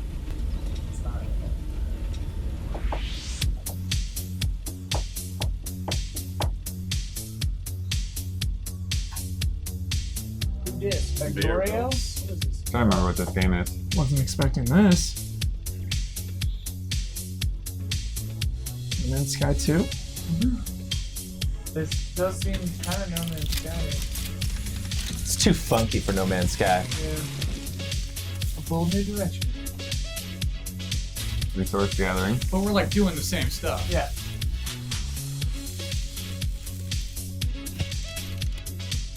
I think we should have got some depth. By the way, chat Whoa. says the Star Core Fox Force. model costs $75. With the game or just for the model? Ooh, with the game or not, chat? What? I like that a was lot. I'm kind of in for whatever this is. It's like third-person Factorio on a planet. Whoa. Turn all these beautiful planets into the factories they were meant to be. Yeah, this is the same planet. It's just a couple bet. months later. Yeah. Hands out. Wailing Space Tommy. money. Back before national parks, Huber, they used to talk about winning the fight against nature. We will win this battle. Oh my gosh. Take that, trees. This looks sick. I actually really like this. It's very Factorio. Look at this. But an actual, like... This game can be huge, I think. Yeah. Pretty cool looking. Ah! Yeah, I love these little pauses to have a humor break. Like, are you still watching? Battles. Sweet. Satisfactory. Satisfactory. Great name. Wow. Okay. Great That's name. funny. And for that Joining me reason. Sad cut. to talk about 75 for the R-Wing and the game. Okay. And I guess other stuff on top of that. Cheaper than I thought it was going to be. Yeah. I mean, it's a $60 game. So that's your $15 doctor. ships. Honestly, looked amazing. What? It looked so good. I was Yeah. thinking about the last time showing a Assassin's Creed game at an E3 it excited me. I didn't feel it for Syndicate, I didn't feel it for Unity, I didn't feel it for Origins. I feel it for this. Yes, it looks incredible. You know, they've been teasing about these godlike artifacts. You know, the fleece and the apple. Now it's the spear. So that's kind of you know, tying it into the bigger picture, which I appreciate. You know, hopefully they kind of lean into that a little more, or you know, like we're saying, just end it. Well, who knows? But I'm glad to see that is still a part of it. And I feel like there's gonna be something like a big kept secret about Odyssey. I just feel it. I mean, Like yeah, when you show a Minotaur at the end, we can get crazy. Except Ubisoft can't keep secrets. It Exactly. seems like everything gets leaked. I know. And can you imagine if, again, you know, it's like Yeah. Origins all over. If we had no idea that Assassin's Creed was going to be here, they took a year off, then at Origins, it was totally going to be a year where it was like, oh, maybe they'll just take another year off, not address it. Right. You know, seeing the 300, like, we all knew it was going to come, and it still excited us. That's the point. And that's such The a jumping big deal. spear stab. Is Yeah. like, I see what you're doing. Tried it through the gut. Yeah.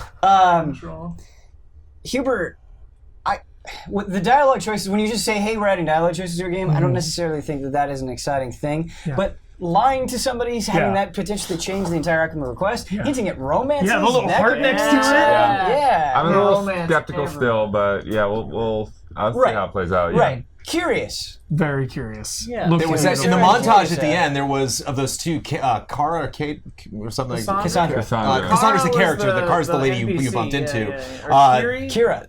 Kira. There it is. There was a moment in the montage at the end where like Kira's next to Cassandra and she's like, I was. And you called that Cassandra would be the playable character in the demo. Yeah. I mean, it just made sense to do. It's a new thing. You know, like that's what you do at E3. You show off the new stuff. Yeah. So I loved it. Yeah, it was good. Yeah, I got an. Well, let me go to the rest of the team. I will give my score last. Ian Hank, what would you score the Ubisoft press conference? Man, It's hard. It's really hard because I gave Microsoft a real high score, and I think this was kind of a better show with maybe a fewer games, certainly, and maybe not as exciting games. Nothing really. There were no real bad moments that I can recall at this time. Screw it. 9.8. The highest possible game trailer score. Yeah, I think this one is 9.8. Why not? Because Why 9.8, you're sweating and you're super excited. 9.8 is like you're going nuts. There's not many places to go. There's like a 9.8 is like a shadow drop I see. plus Right? a surprise. There were no shadow drops. Microsoft shadow drops. This is a 9.5. It's Ben, hard what do you think? because for me, I just was so impressed with Microsoft because of how much they had to show and the diversity of it and how exciting all of those announcements were. Neocab or Neocap? Neocab, probably. Palo Verde.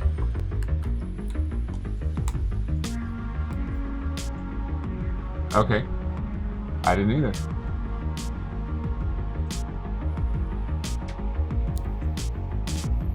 Hey.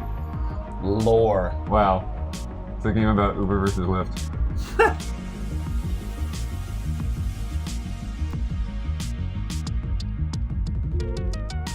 They said they had 30 games to show at PC Gaming Show. That's so sad.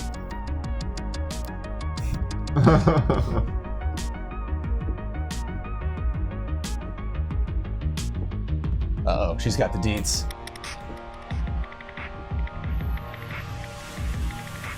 Whoa.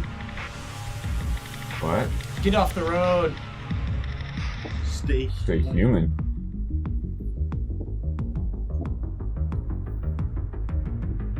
Get off the road. Whoa. Cool. Huh. Neocab. Very interesting. Ben, you were just about to score it. You're right. Yeah, it's really, really hard. I liked so much of what they showed. I thought the Star Fox being there. I thought things that just on their own don't excite me. Like I'm not the biggest fan of The Division. I'm not the biggest fan of Assassin's Creed, but I couldn't wait to get my hands on that stuff. And yeah, I don't know. I think Skull and Bones is what's really pushing me over the top. Yeah, Man, like that is a super new thing that looks awesome. It's hard. It's a weird one. It's a weird one. I'm between an 8.5 and like a 9. So I think for that reason, I'm going to go with an 8.7. Wow. Jumping right into the world. Yeah, there we go. Think long and hard about your score, Blood. It's a new battle What's that? royale. He said they have 3 Battle Royale. No, I was asking Brandon. This is a 1,000-player battle royale game. 1,000 players? Is that what he actually said? Yeah. 1,000 players? 1,000 concurrent players. No way. Yeah, I heard about that one actually. That's for real. No way. We don't have the tech. Okay. Can you just jump out of a city into a If you had the tech, maybe. Would you? Yes, but how are you different? Right now they don't look that different. PUBG 2. It really looks like PUBG.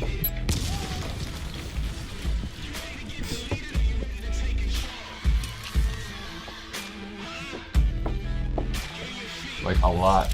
It's just PUBG.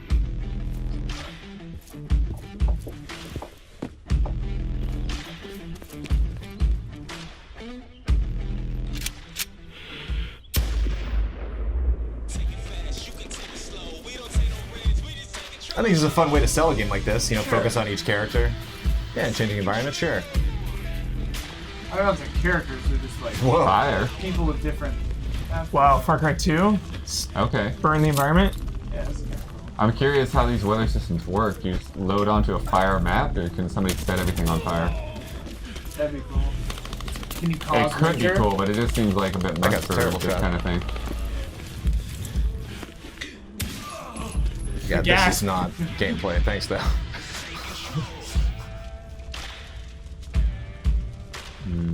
Hologram? That simple? Shinra? Mavericks. Proving Mavericks. grounds. Okay. Mavericks. Cool. Yeah, so I was impressed with everything that they had. I was not like super blown away by everything, but I think they had a good flow. They had the technical hiccups in there, of course. But yeah, nothing too down. I think it's solid. I would have liked maybe a little bit more of a surprise, but I'll go with 8. Nice. Oh, cool. Jolly vibes all around. Great intro, setting the tone. Trials was a really fun moment. Miyamoto was extremely heartwarming.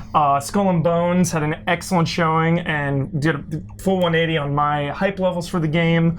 Assassin's Creed looked incredible. What else was there? There was one other big... Starlink, For Honor Crew 2. And... Division, Rabbids. Division, the raids. I am so excited to see, to just dive into the Division. It increased my excitement for the game. So I'm going to give a solid 9.2. Whoa. I gotta bump mine down Loved to like a 9.2, I think. Okay. I forgot about the mic problems and stuff. I forgot about that. For that, and if Assassin's Creed hadn't been leaked, Right. I'm giving them the benefit of the doubt with that. If that's so good. It would have been insane. So like Spartans.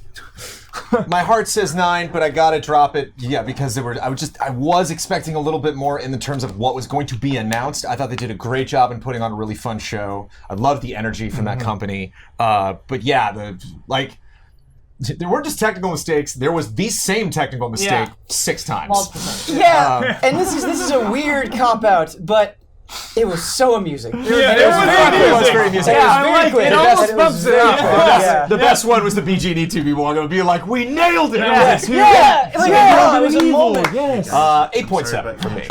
Nice. I enjoyed it. Sorry. Boys at the desk. Oh, cool. Having a private convo. Do we got scores over there? Damiani was mocking the directors of that show. Oh. I said sorry about your entrance in there. Last minute change. Yeah. Sorry about that. What'd you guys give? What's the scope? What would you give it?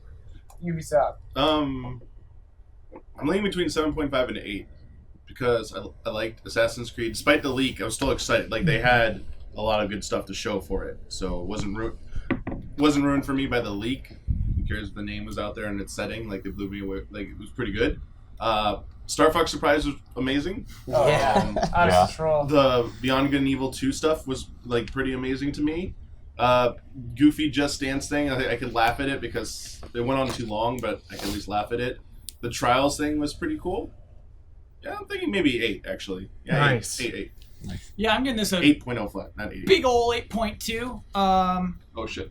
Nah, man. 8.6. Nice, boss man. There you go, bossy. Good vibes. This entire week, I've been begging people just to show your games, let your games live, let your games breathe, and they did that with most of the games they showed today. We're breathing. I'm so sorry. The continued support for Rainbow Six Siege, I don't really get what was shown there. Sorry, are we signed up on this? Some extended stuff. Probably An confusing. ancient underground city. Ooh, what do we got? Its existence The Forgotten long City. forgotten. It's a reimagining Searching of for a a way mod out. that won a writing All I found was a award. window into the past. If even one person here commits a sin, everyone. Look but don't touch. I tried to set things right, but whatever I did, it took me right back to the beginning. It's all up to you now. Go back, investigate, talk to everyone, help them out if it'll win their trust. Bend the rules as far as you can. Don't touch. Figure out who's responsible. Gun draw. Yeah, that was a quick draw. That was a quick draw. Whoa. What? Monsters. Save these people. Save yourself. Whoa. The many shall suffer. This is such an Ian Hink game. Oh, yeah. Can't wait for the easy update. Yeah. Cool narration. All All right. right. Script. That was a good script. I mean, the mod apparently won an award for writing. Get in there, Brad. What am I doing? I like that one. Oh, score. Ubisoft. I give Ubi a 8.2. I think they did a really good job debuting a lot of their games. Not all of them interest me, but I think they did an excellent job of showcasing them all. A few technical hiccups, backstage action, but Starlink looked better than I expected it to. Star Fox was pretty nuts.